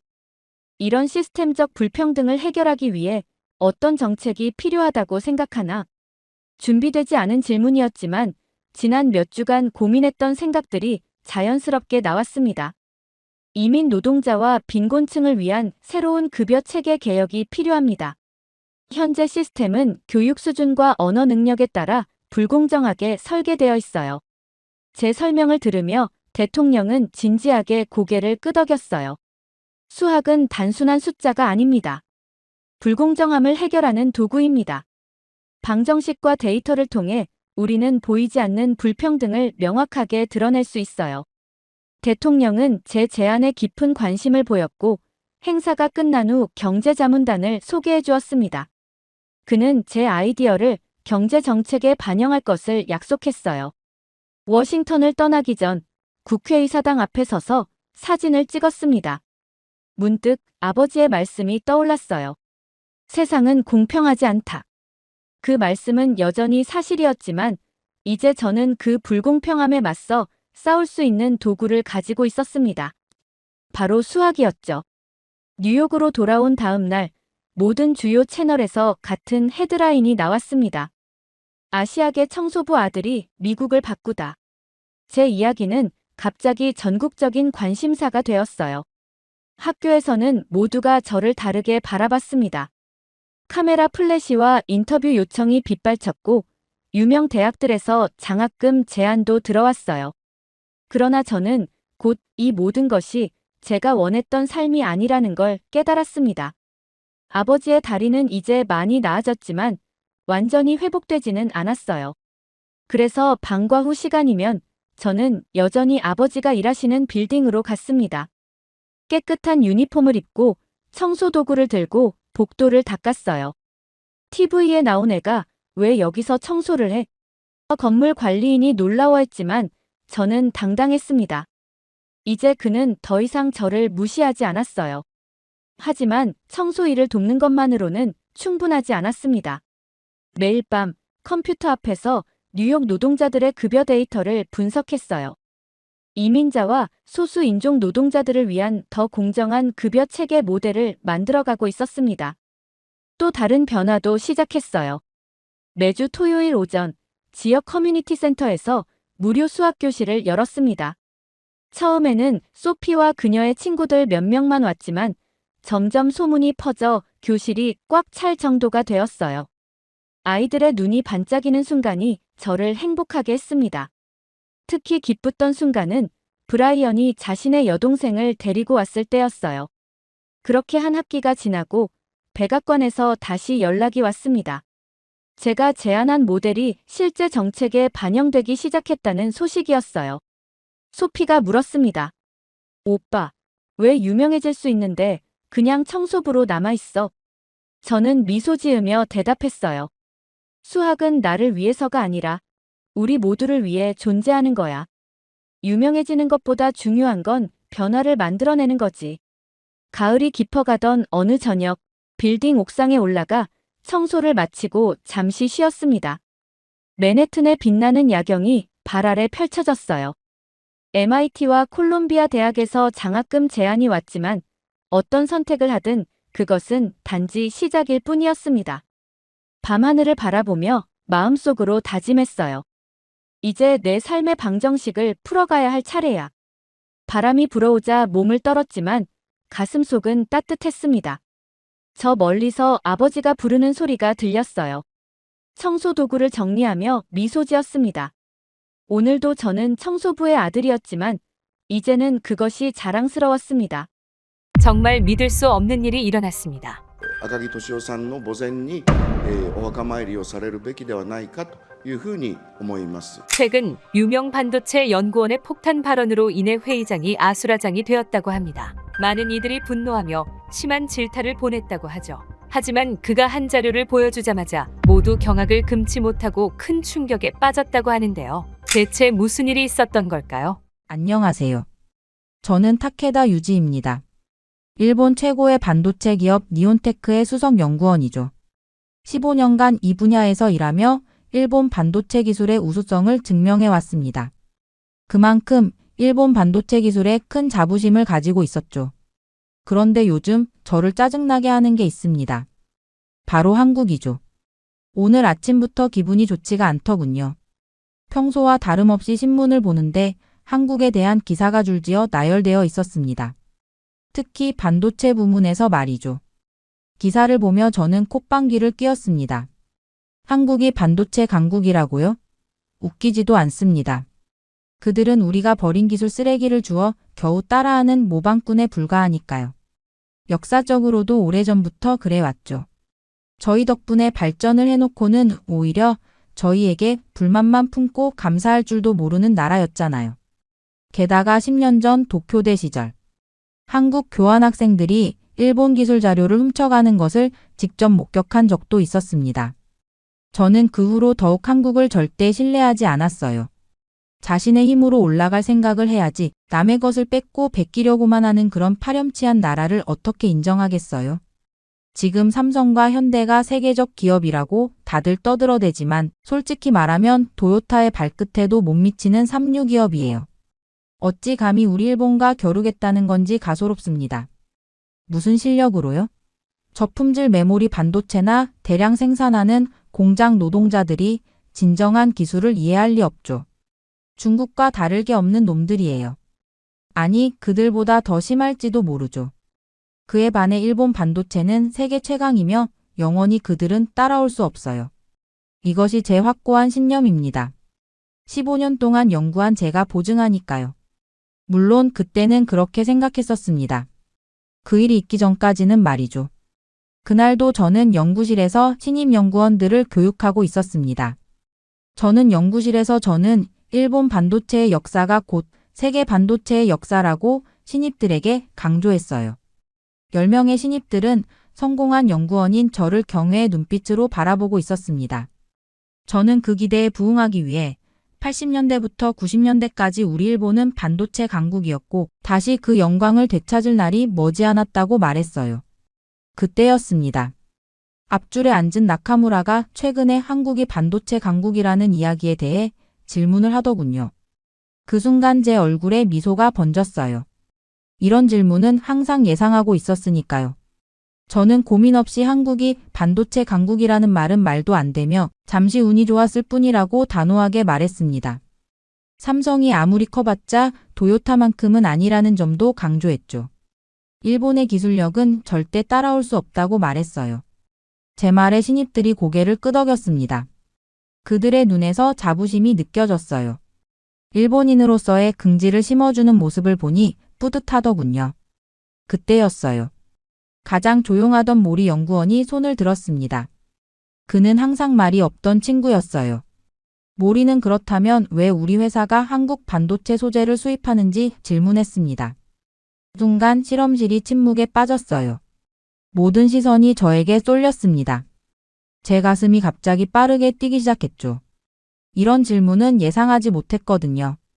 저는 얼버무리며 한국에서 사는 게 비용 효율이 좋을 뿐이며 기술력과는 무관하다고 말했어요. 그런 제 대답이 썩 만족스럽지 않았던지 모리의 눈빛이 의심스러워 보였습니다. 다른 신입들도 서로 눈빛을 교환했어요. 그 순간 제 속에서 작은 불안감이 자라나기 시작했죠. 저는 서둘러 화제를 돌려 12나노 공정에 대한 실습을 시작했습니다. 하지만 모리의 질문이 제 머릿속에서 맴돌았어요. 이후 저는 제 사무실로 돌아와 컴퓨터를 켜고 검색창에 글로벌 반도체 시장 점유율이라고 입력했습니다. 단순한 호기심이 제 손가락을 움직이게 했어요. 모리의 질문이 계속 제 머릿속을 맴돌았죠. 정확한 데이터를 확인해 그를 논리적으로 반박하겠다는 생각이었습니다. 어차피 한국 따위가 일본을 이길 리 없다고 확신했어요. 하지만 검색 결과가 나타난 순간 제 얼굴에서 혈색이 싹 가셨습니다. 눈앞이 어지러워지기 시작했어요. 삼성전자 반도체 시장 점유율 35%, SK하이닉스 점유율 18%, 일본 반도체 기업들의 점유율 합계 2%. 뭐지? 이게 말이 돼? 머릿속에서 경고음이 울렸습니다. 손끝이 차갑게 식었어요. 일본 반도체가 이렇게 약해졌다니. 말도 안 됩니다. 거짓이에요. 가짜 뉴스겠죠. 급하게 다른 사이트들도 검색했습니다. 손가락이 키보드를 미친 듯이 두드렸어요. 조작된 데이터일 거예요. 하지만 모든 결과는 같았습니다. 제 심장이 미친 듯이 뛰기 시작했어요. 귓가에 쿵쿵 소리가 울렸습니다. 더 충격적인 사실을 발견했어요. 삼성전자의 시가총액이 도요타의 2배라니. 이건 모욕입니다. 일본의 자존심인 도요타보다 한국 기업이 2배나 크다고요? 제 뺨이 화끈거렸습니다. 일본 반도체 기업들은 글로벌 시장에서 거의 사라졌다는 기사까지 나왔어요. 헛소리. 화를 참지 못하고 소리를 질렀습니다. 그 한국 놈들이. 그들이 어떻게. 불가능해요. 15년간 한 번도 의심하지 않았던 제 신념이 무너지는 소리가 귓가에 들렸습니다. 머리가 지끈거렸어요. 일본 반도체는 다시 부활할 거라고 스스로에게 되뇌었지만 제 목소리는 떨리고 있었습니다. 손바닥에 식은땀이 맺혔어요. 혹시 제가 15년 동안 착각 속에 살아온 걸까요? 그때 이메일 알림이 울렸습니다. 새로운 소식이 들어왔어요. 제목만 보고도 심장이 바닥으로 추락하는 느낌이었습니다. 삼성 일본 반도체 소재 기업 교토 마테리얼 인수. 손에 들고 있던 커피잔이 바닥에 떨어졌어요. 뜨거운 커피가 바지를 적셨지만 고통조차 느끼지 못했습니다. 교토 마테리얼은 우리 회사의 핵심 공급 업체였어요. 머릿속이 하얗게 변했습니다. 이건 단순한 시장 점유율 문제가 아니었어요. 일본의 기술 주권이 무너지고 있었습니다. 기사에는 산업평론가의 말이 인용되어 있었어요. 이제 일본이 한국 반도체에 의존해야 한다고. 그 단어들이 제 자존심을 칼로 베는 것 같았습니다. 구역질이 날 것 같았어요. 일본이 한국에 의존한다고? 세계 2차 대전 이후 전자산업의 선두주자였던 우리 일본이 불가능합니다. 하지만 충격은 계속되었어요.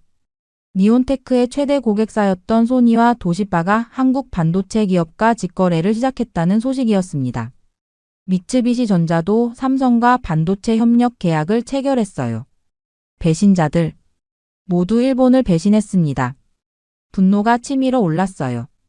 이대로라면 니온테크의 매출은 40%나 감소할 위기였습니다. 숨이 막힐 것 같았어요. 세상이 무너지는 느낌이었습니다.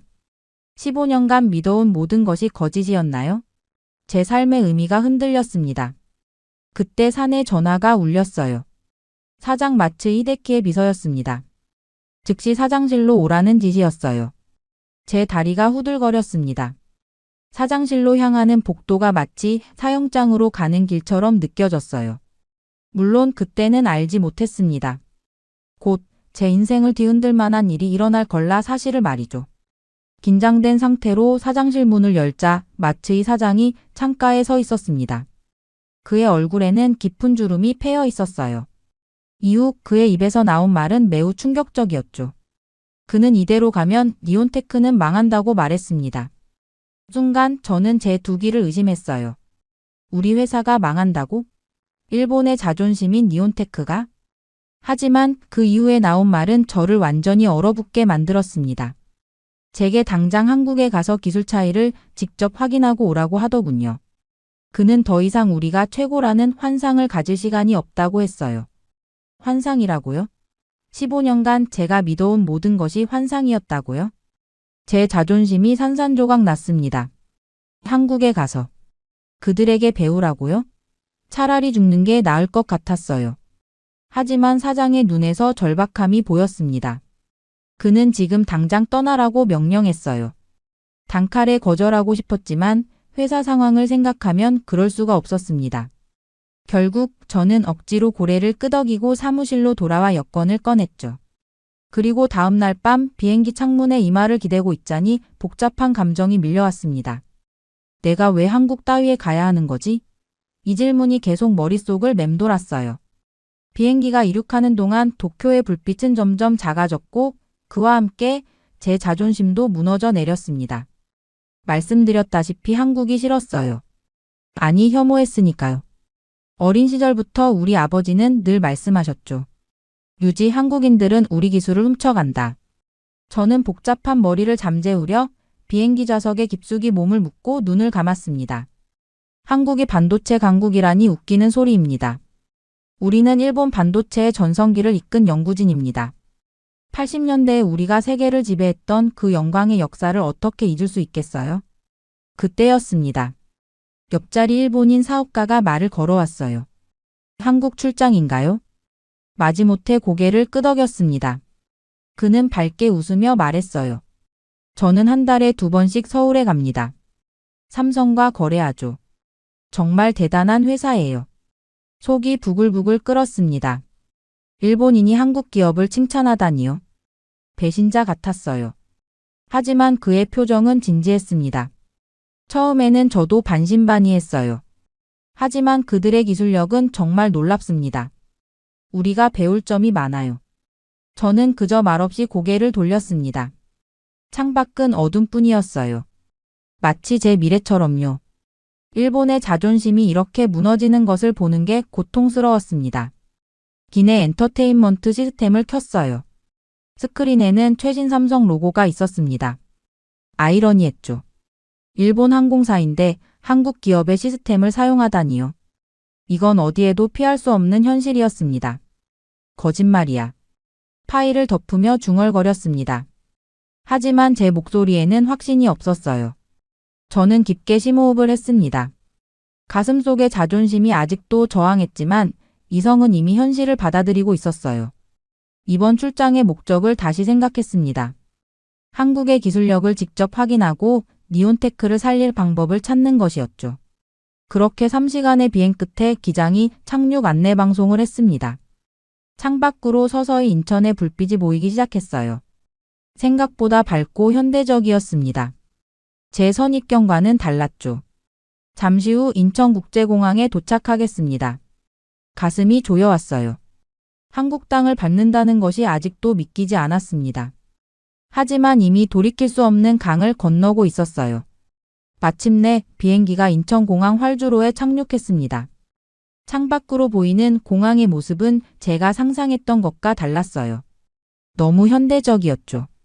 하지만 여전히 저는 의심했습니다. 외국인들에게 보여주기 위한 전시장일 뿐이라고요. 활주로를 빠져나와 게이트로 향하는 동안 제 마음은 여전히 거부감으로 가득 찼습니다. 이제 곧 한국 땅을 밟게 될 생각에 속이 불편했어요. 그래도 전 이미 결론을 내렸습니다. 겉모습은 화려할지 몰라도 기술력은 일본만 못할 것입니다. 비행기에서 내려 터미널로 들어서는 순간 첫 충격이 밀려왔어요. 여기가 진짜 한국인가 의심스러웠습니다. 공항은 마치 미래에서 온 것 같았어요. 일본 나리타 공항보다 훨씬 넓고 쾌적했죠. 그리고 무엇보다 모든 것이 자동화되어 있었습니다. 입국 심사는 생체인식으로 순식간에 끝났어요. 제 여권을 스캔하는 속도가 일본보다 2배는 빨랐습니다. 이건 우연이겠지 하며 자기 위안을 하며 공항을 빠져나왔어요. 하지만 공항 로비에서 무료로 제공되는 와이파이에 접속했을 때 두 번째 충격이 왔습니다. 오지 인터넷 속도가 일본보다 10배나 빨랐어요.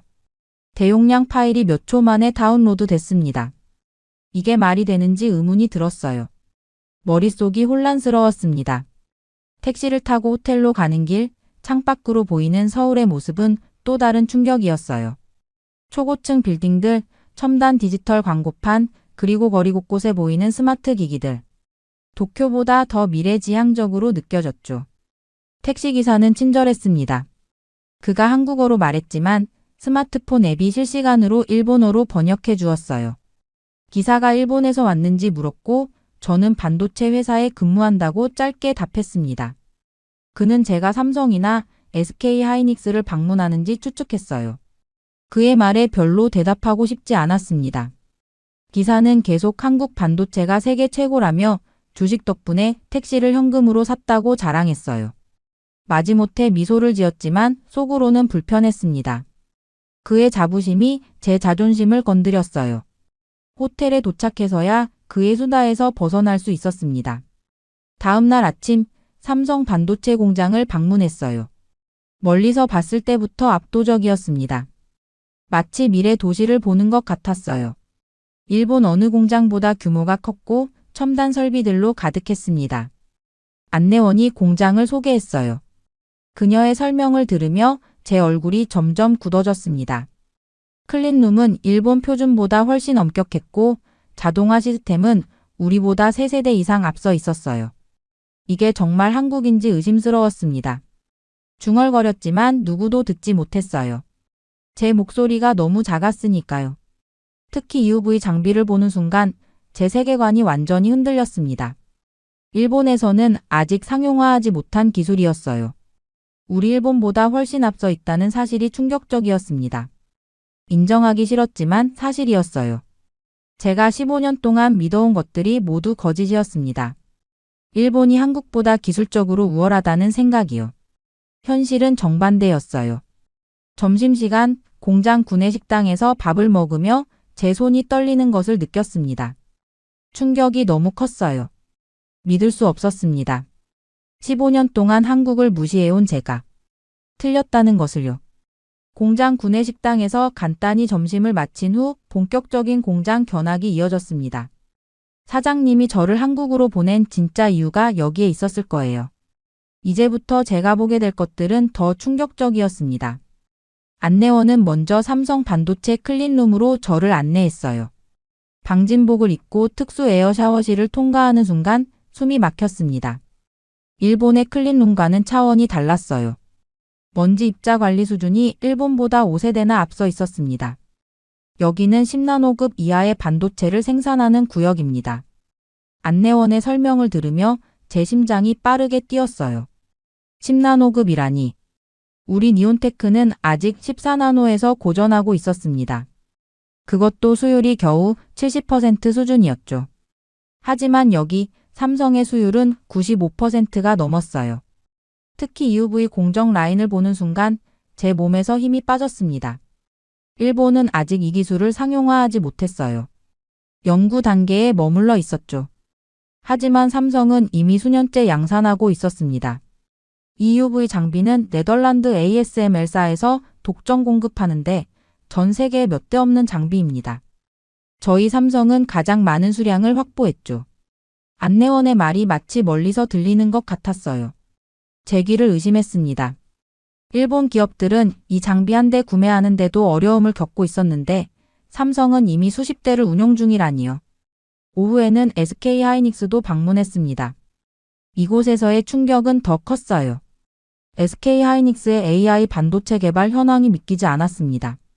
그들은 미국의 엔비디아와 긴밀히 협력하고 있었어요.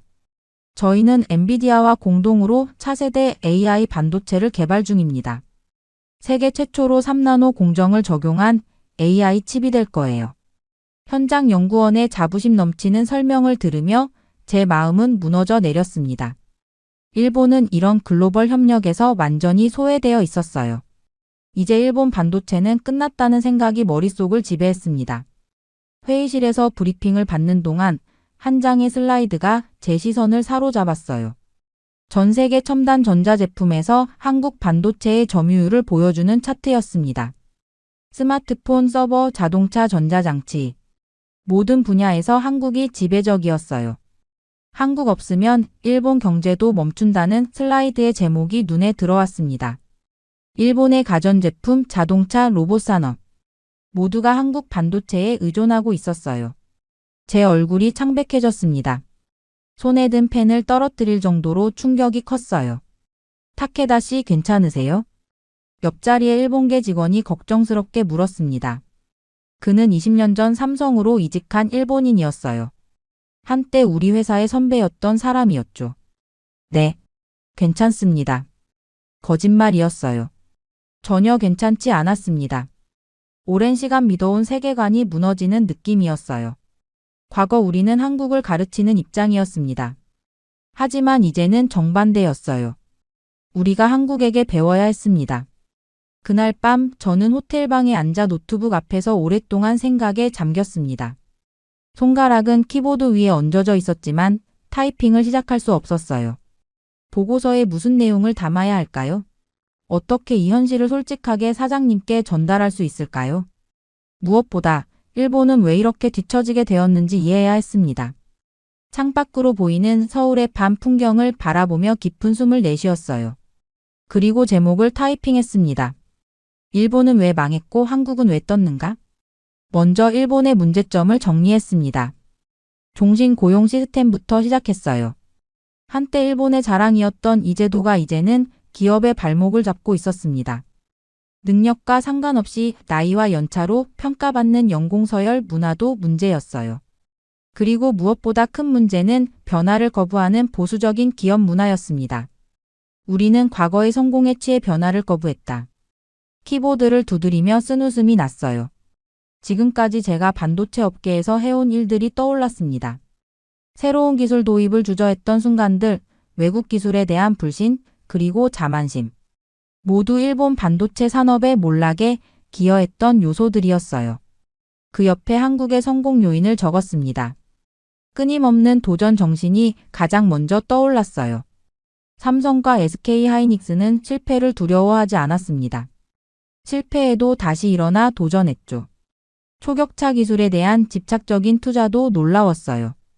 매출의 30% 이상을 연구개발에 투자한다니 일본 기업들로서는 상상할 수 없는 수준이었습니다. 가장 인상적인 것은 한국 기업들의 글로벌 도약이었어요. 그들은 처음부터 세계 시장을 겨냥했습니다. 미국, 유럽, 중국.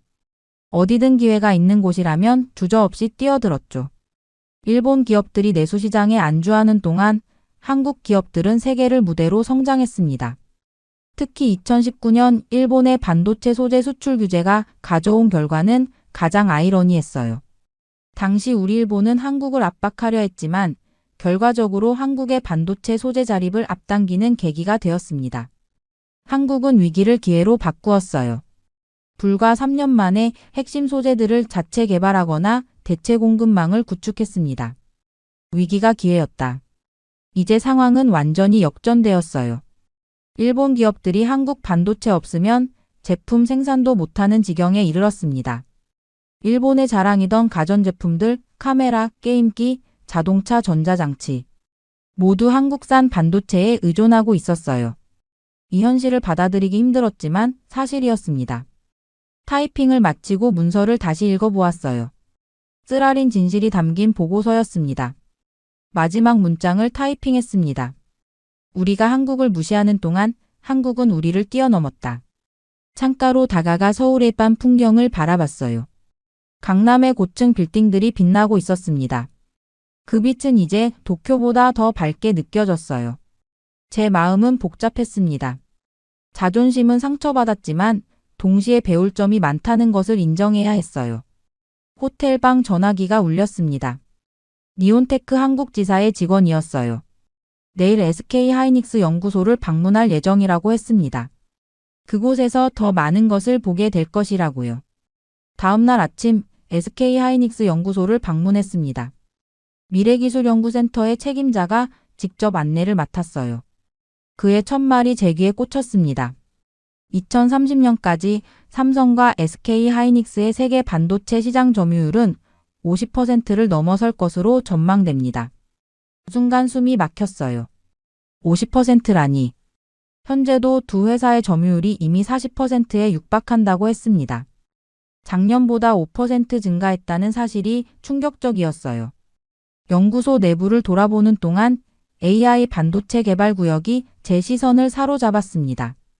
인공지능용 반도체 시장은 매년 40% 이상 성장하고 있었어요. 한국은 2025년까지 엔비디아를 추월하는 것이 목표라고 했습니다. 자율주행 기술을 위한 반도체 개발 현황도 충격적이었어요. 삼성과 SK 하이닉스는 이미 테슬라, BMW와 긴밀히 협력하고 있었습니다. 2027년까지 완전 자율주행을 위한 핵심 반도체를 독점 공급하는 계약을 체결했다고 했어요. 가장 놀라운 것은 양자 컴퓨터 분야였습니다. 일본이 완전히 손을 놓은 이 분야에서 한국은 상당한 성과를 거두고 있었어요. 삼성은 IBM과 공동으로 차세대 양자 컴퓨팅 칩을 개발 중이었습니다. 미래 전망 브리핑 자료를 받아들고 충격에 빠졌어요.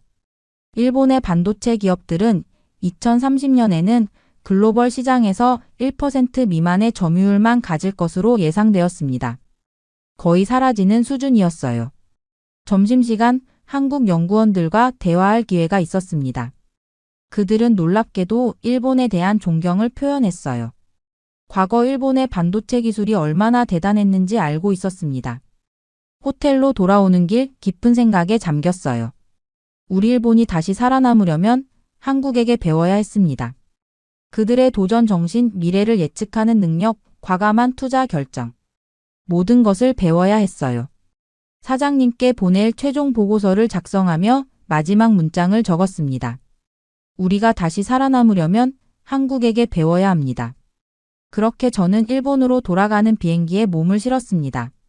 창밖으로 작아지는 서울의 불빛을 바라보며 지난 며칠간의 경험을 정리했어요. 이제 모든 것이 명확해졌습니다. 한국 반도체 없으면 일본도 망한다는 사실이요. 보고서 초안을 다시 펼쳐보았습니다. 제가 확인한 냉혹한 현실이 그대로 담겨 있었어요.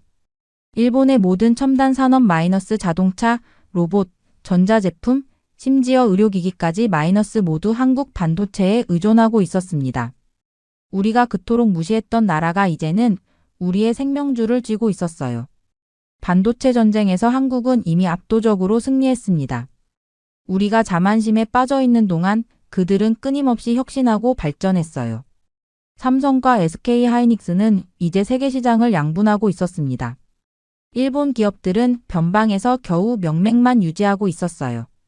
가장 아픈 현실은 일본 최고의 반도체 전문가인 제가 직접 확인하고 인정할 수밖에 없었던 한국 반도체의 초격차였습니다. 5세대 이상 앞선 기술, 10배 이상의 투자 규모 글로벌 협력 네트워크. 모든 면에서 우리는 뒤처져 있었어요. 도쿄 하늘이 가까워졌습니다. 이제 사장님과 동료들에게 이 현실을 전해야 했어요. 아마 많은 사람들이 받아들이기 힘들어할 겁니다. 저 역시 처음에는 그랬으니까요. 하지만 이제는 분명했습니다. 일본이 한국을 배우는 시대가 되었어요. 착륙을 준비하며 최종 보고서의 마지막 문장을 적었습니다. 우리가 한국을 따라잡으려면 지금 당장 변해야 합니다. 창밖을 바라보며 지난 일주일을 돌이켜봤어요. 한국에 발을 디딘 순간부터 제 인생은 달라졌습니다. 15년간 쌓아온 편견이 하루하루 무너져 내렸어요. 그 과정은 고통스러웠지만 지금은 오히려 감사함이 느껴집니다. 한국이 제게 더 넓은 세상을 보여주었으니까요. 한국 고마워요. 당신 덕분에 제 눈이 열렸습니다. 비행기가 나리타 공항에 착륙했어요. 한때는 세계 최고였던 일본의 땅을 밟으며 이상하게도 희망이 느껴졌습니다.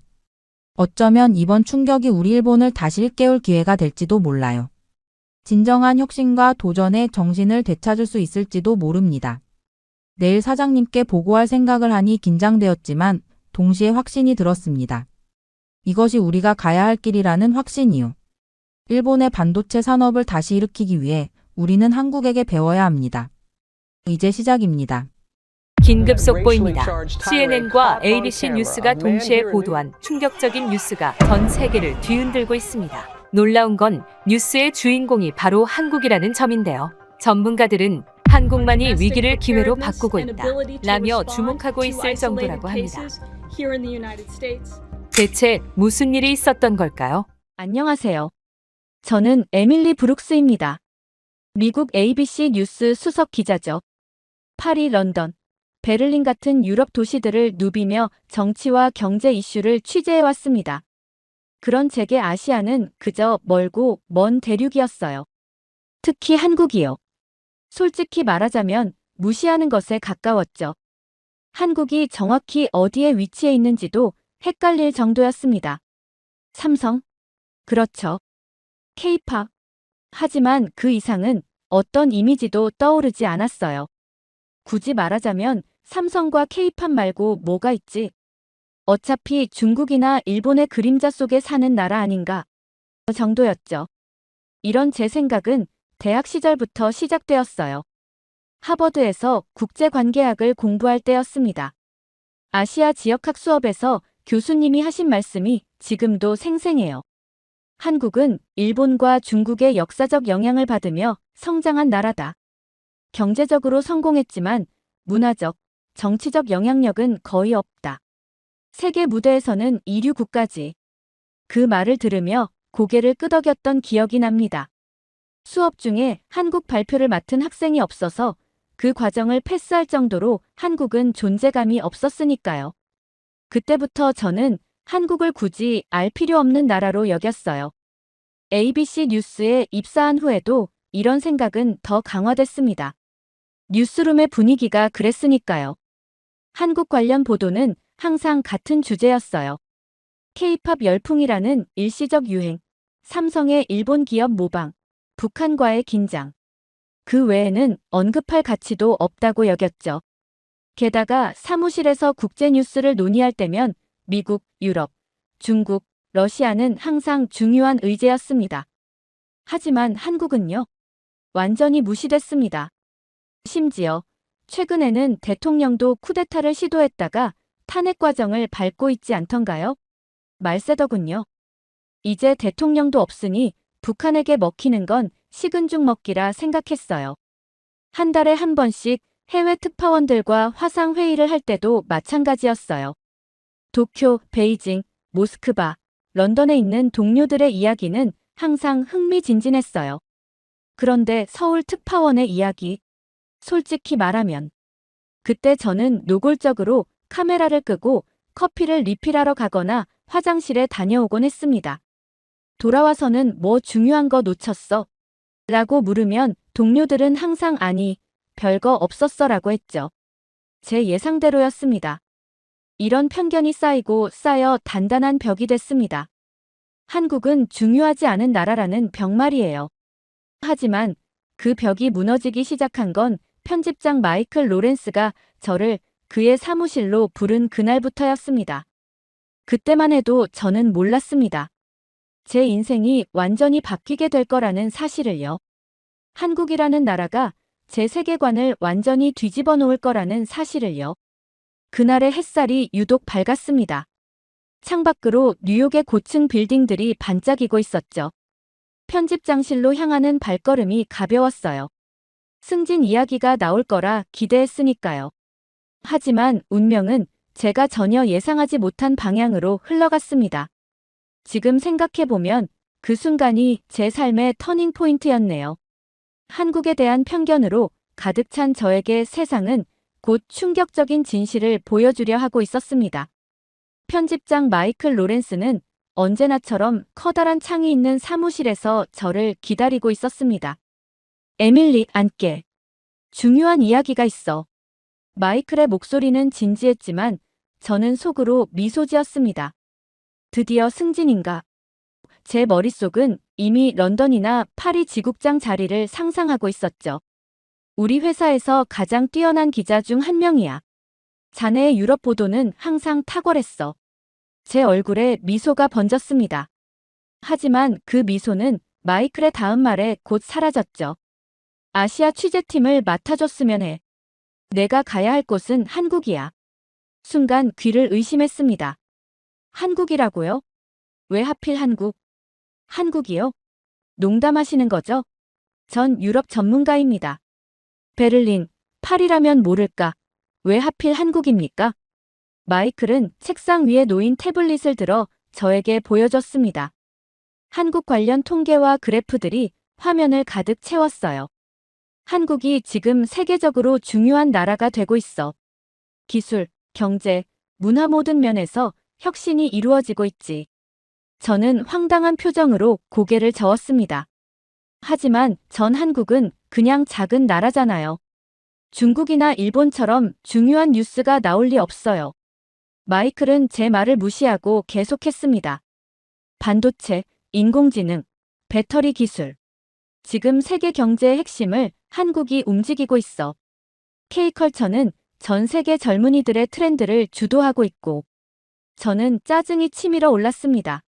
전 그런 가십거리 뉴스에 관심 없어요. 저는 진짜 국제 정치를 다루는 기자라고요. K-팝이나 삼성 휴대폰에 대해 쓰라는 건가요? 마이클의 눈빛이 차가워졌습니다. 에밀리, 내 경력을 생각해서 솔직히 말하마. 이번 한국 특파원직은 중요한 포지션이야. 우리 뉴스가 앞으로 아시아를 어떻게 다룰지 방향을 잡는 자리지. 잠시 침묵이 흘렀고 마이클은 결정적인 한마디를 덧붙였습니다. 승진하고 싶으면 한국을 가라. 그 말에 저는 할 말을 잃었습니다. 편집장실을 나온 저는 책상에 앉아 머리를 감싸쥐었죠. 한국이라니. 내 경력의 끝이 될 수도 있어. 누가 한국발 뉴스에 관심이나 갖겠어? 그날 밤 집으로 돌아와 남편 데이빗에게 상황을 설명했습니다. 6개월만 견디면 돼. 그리고 돌아와서 더 좋은 자리를 노리자. 데이빗은 위로하려 했지만 저는 한숨만 내쉬었죠. 평생 유럽만 다뤄왔는데 갑자기 한국이라니. 언어도 모르고 문화도 모르고. 그렇게 일주일간 고민했지만 결국 현실을 받아들였습니다. 마이클의 말대로 이게 승진의 길이라면 견뎌야 했으니까요. 울며 겨자 먹기로 비행기 표를 끊었습니다. 서울행 티켓을 예약하는 순간 제 손가락은 무거웠어요. 마치 제 경력에 종지부를 찍는 것 같았으니까요. 6개월만. 그리고 돌아오자. 이 생각으로 저를 달랬습니다. 출발까지 2주 남은 시점, 저는 마지못해 노트북을 켰습니다. 어차피 가야 하니까 미리 좀 알아봐야겠다는 생각이었죠. 그렇게 억지로 시작한 조사였지만 시간이 흐를수록 제 눈은 점점 커졌습니다. 우선 한국 경제에 대해 알아봤습니다. 삼성? 당연히 알고 있었죠. 하지만 제가 알던 한국은 그게 전부였어요. 조사를 깊게 할수록 제 고정관념이 얼마나 얕았는지 깨닫게 됐습니다. 네이버, 카카오 같은 플랫폼 기업들이 인공지능 분야에서 선도적인 위치에 있었습니다. 바이오 기업들은 코로나 시기에 진단키트를 전 세계에 공급했고, 핀테크 산업은 미국보다 더 발달해 있었어요. 믿기 힘들었지만 여러 경제 보고서와 통계 자료가 이를 뒷받침했습니다. 더 충격적인 건 정부와 민간이 협력하는 방식이었습니다. 오지 인프라 구축, AI 연구, 친환경 기술 개발에 국가적 역량을 집중하고 있었어요. 심지어 미국이 뒤처지고 있다는 분석 기사들이 연이어 나오고 있었습니다. 이건 제가 알고 있던 한국과 완전히 달랐습니다. 경제 분야만이 아니었습니다. 한국 사회의 변화 속도를 다룬 기사를 읽었을 때는 정말 놀랐습니다. 행정 서비스가 100% 디지털화되어 있었어요. 스마트폰 하나로 거의 모든 민원이 해결된다는 통계가 있었습니다. 교통 시스템은 인공지능으로 최적화되어 혼잡을 최소화했고, 금융 서비스는 생체 인식만으로 모든 거래가 가능했죠. 런던이나 뉴욕에 오래 살았던 저로서는 믿기 힘든 현실이었습니다. 제가 선진국이라고 여겼던 서구 도시들보다 더 발전된 시스템을 갖추고 있다니. 특히 디지털 인프라 측면에서 한국은 미국보다 몇 년은 앞서 있다는 전문가들의 평가에 깊은 충격을 받았습니다. 특히 놀란 것은 코로나 대응 시스템이었습니다. 미국이 혼란을 겪고 있을 때 한국은 AI와 빅데이터를 활용해 체계적으로 대응했다는 사례 연구들이 눈에 들어왔어요. 미국보다 더 효율적인 시스템을 가진 나라라니 처음에는 정말 믿기 힘들었습니다. 다음 날 회사에서 동료들과 이야기할 때도 저는 내심 놀라움을 감출 수 없었습니다. 그들 역시 한국에 대해 제가 원래 가졌던 것과 비슷한 수준의 인식을 갖고 있었어요. 그때 저는 제가 얼마나 무지했는지 다시 한번 깨달았습니다. 조사를 계속할수록 제 안의 편견이 조금씩 무너지기 시작했습니다. 하지만 여전히 의심은 남아 있었어요. 인터넷에서 보는 정보가 과장된 건 아닐까? 직접 가보면 훨씬 실망스러울 수도 있지 않을까? 그렇게 반신반의하며 짐을 쌌습니다. 유럽에서의 취재에 익숙한 저는 한국 출장을 위해 무엇을 준비해야 할지도 막막했어요. 그렇게 반신반의하는 마음으로 인천국제공항에 도착했습니다. 그리고 첫 순간부터 충격의 연속이었습니다. 인천국제공항은 이전에 경험했던 어떤 공항과도 달랐습니다. 최첨단 자동화 시스템이 눈에 띄었지만 더 놀라웠던 건 다른 점이었어요. 직원들이 먼저 다가와 친절하게 안내하는 문화에 적응하기 어려웠습니다. 뉴욕 JFK 공항에서는 질문 하나 하려면 불친절한 직원을 찾아 긴 줄을 서야 했는데 여기서는 제가 살짝 헷갈리는 기색만 보여도 직원이 먼저 다가와 도움을 주었어요. 공항을 나오며 깨달았습니다. 기술만 앞선 게 아니었습니다. 사람을 배려하는 시스템 자체가 달랐어요. 그것도 자연스럽게, 마치 오랫동안 그래왔던 것처럼 말이죠. 서울 도심에 들어서자 또 다른 충격이 밀려왔습니다.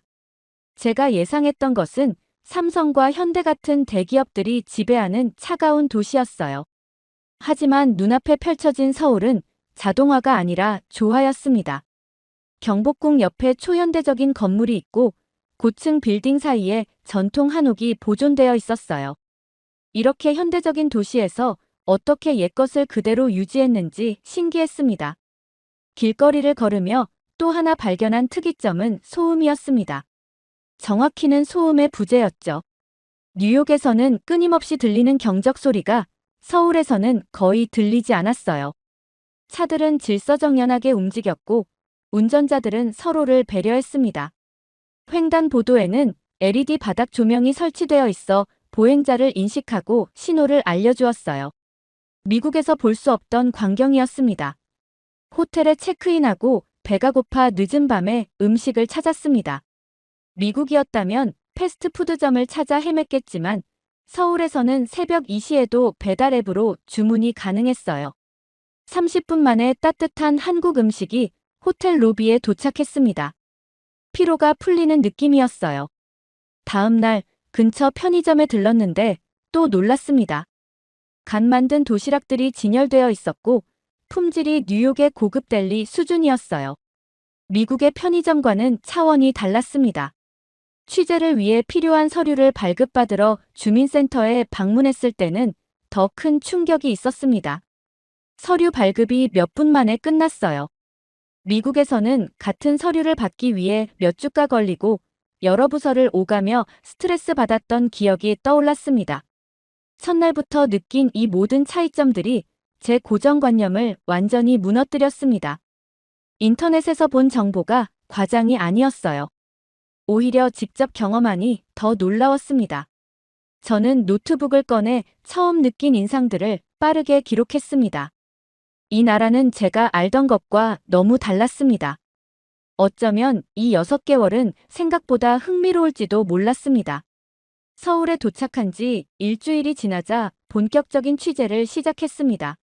첫 번째 일정은 강남의 한 스타트업 허브를 방문하는 것이었어요. 스타트업 얼라이언스라는 곳으로 많은 신생 기업들이 모여 있는 공간이었습니다. 그곳에서 만난 여러 창업자들의 이야기를 들으며 한 가지 공통점을 발견했습니다. 바로 위기 속에서 기회를 찾는 능력이었어요. 한 인공지능 스타트업 대표는 자신의 경험을 이렇게 들려줬습니다. 우리 회사는 2008년 금융위기 직후에 창업했어요.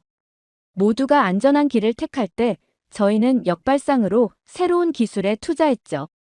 다른 핀테크 기업 CEO는 더 깊은 통찰을 주었습니다. 한국 경제의 역사를 보세요. 1997년 IMF 외환위기, 2008년 금융위기, 최근의 코로나 팬데믹까지 우리는 매번 위기를 기회로, 약점을 강점으로 바꿔왔어요. 우리는 IMF, 금융위기, 팬데믹을 통해 끊임없이 적응하며 발전해왔습니다. 그의 말에 깊이 공감했습니다. 실제로 제가 조사한 바에 따르면 한국은 1997년 외환위기 이후 IT 산업에 전략적으로 투자했고 2008년 금융위기 이후에는 핀테크와 친환경 기술로 방향을 전환했습니다. 코로나 시기에는 바이오와 디지털 헬스케어로 빠르게 산업 구조를 재편했죠. 특히 인상적이었던 것은 삼성의 변신이었습니다. 저는 삼성전자 연구소를 방문할 기회가 있었는데 그들이 과거 일본 기업을 모방하던 시절부터 지금의 글로벌 혁신 기업으로 진화한 과정을 들었어요. 한 연구원은 이렇게 말했습니다. 삼성은 90년대만 해도 패스트 팔로워였습니다. 하지만 위기가 올 때마다 과감히 투자 방향을 바꿨고 지금은 많은 분야에서 퍼스트 무버가 됐죠. 현대자동차 연구센터를 방문했을 때도 비슷한 이야기를 들었습니다. 전통적인 자동차 회사에서 모빌리티 솔루션 기업으로의 빠른 전환, 그리고 수소 연료전지 기술에 대한 과감한 투자가 인상적이었어요. 이런 취재를 계속하면서 깨달았습니다. 한국 경제의 힘은 빠른 적응력이었어요. 상황이 바뀌면 신속하게 방향을 전환하고 위기가 오면 오히려 더 과감히 투자하는 결단력이 있었습니다. 뭔가 깊은 통찰을 얻은 기분이었습니다. 이런 내용으로 특집 기사를 쓴다면 미국 독자들에게 새로운 시각을 제시할 수 있을 것 같았어요. 특히 미국의 대기업들이 변화에 저항하는 모습과 대조되는 부분이었죠. 그렇게 한국 경제 취재를 마치고 택시 안에서 창밖을 바라보니 저녁 8시가 넘었는데도 불이 환하게 켜진 건물들이 눈에 띄었습니다. 저기는 뭐 하는 곳인가요? 택시 기사님에게 물었죠. 학원가입니다. 고등학생들이 밤늦게까지 공부하는 곳이죠. 다음 날 아침, 서울의 한 고등학교를 방문했습니다. 이준호 교장 선생님은 한국 교육에 대해 설명해 주셨습니다.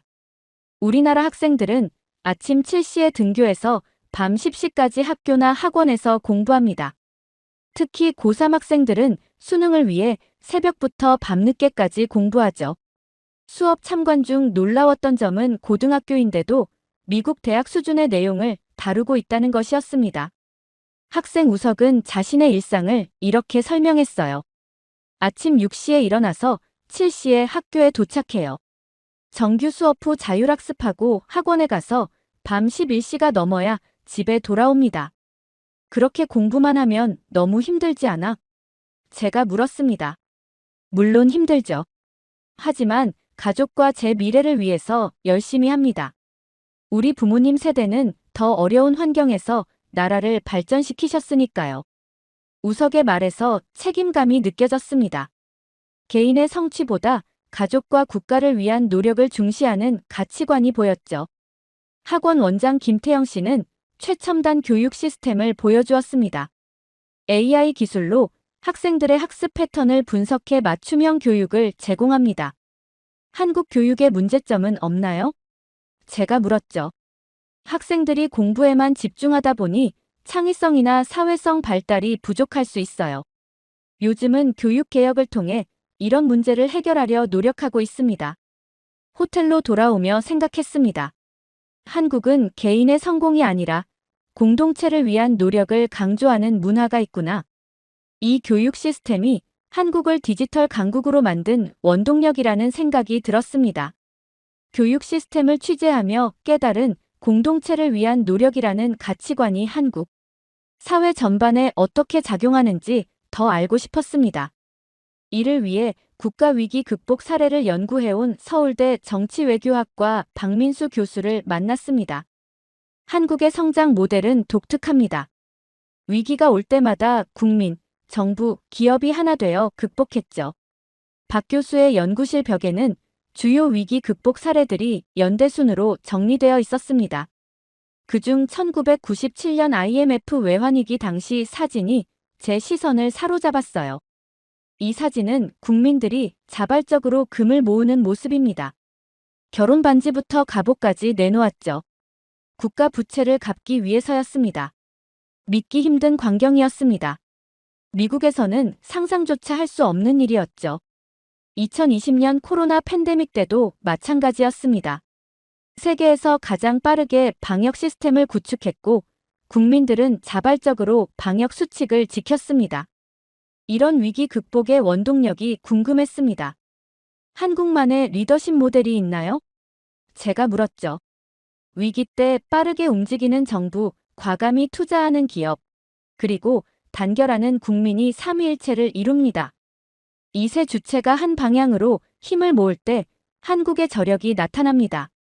다음으로 현대자동차 기획실 김지원 이사를 만났습니다. 그는 기업 관점에서 한국의 빠른 실행력을 설명했습니다. 미국 기업들이 결정을 내리는데 몇 개월 걸리는 일을 우리는 몇 주 만에 끝냅니다. 수직적인 의사결정 구조가 단점도 있지만 위기 대응엔 강점이죠.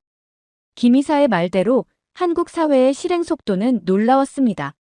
새로운 정책, 기술, 문화가 몇 개월 만에 정착되는 모습을 직접 목격했으니까요. 마지막으로 시민단체 대표 이하늘 씨를 만났습니다. 그는 시민 참여의 관점에서 한국 사회를 설명했습니다. 한국 시민들은 매우 능동적입니다. 정부 정책에 비판적이면서도 국가적 위기 앞에서는 하나가 됩니다. 이런 시민의식이 한국 민주주의와 경제 발전의 기반이죠. 취재를 마치며 깨달았습니다.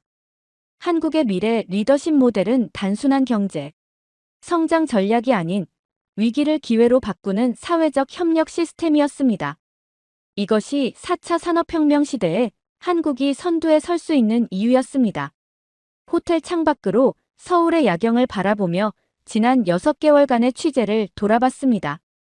내일이면 뉴욕으로 돌아가는 비행기를 타게 됩니다.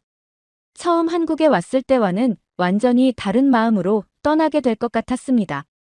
짐을 정리하며 제 노트북을 열었습니다.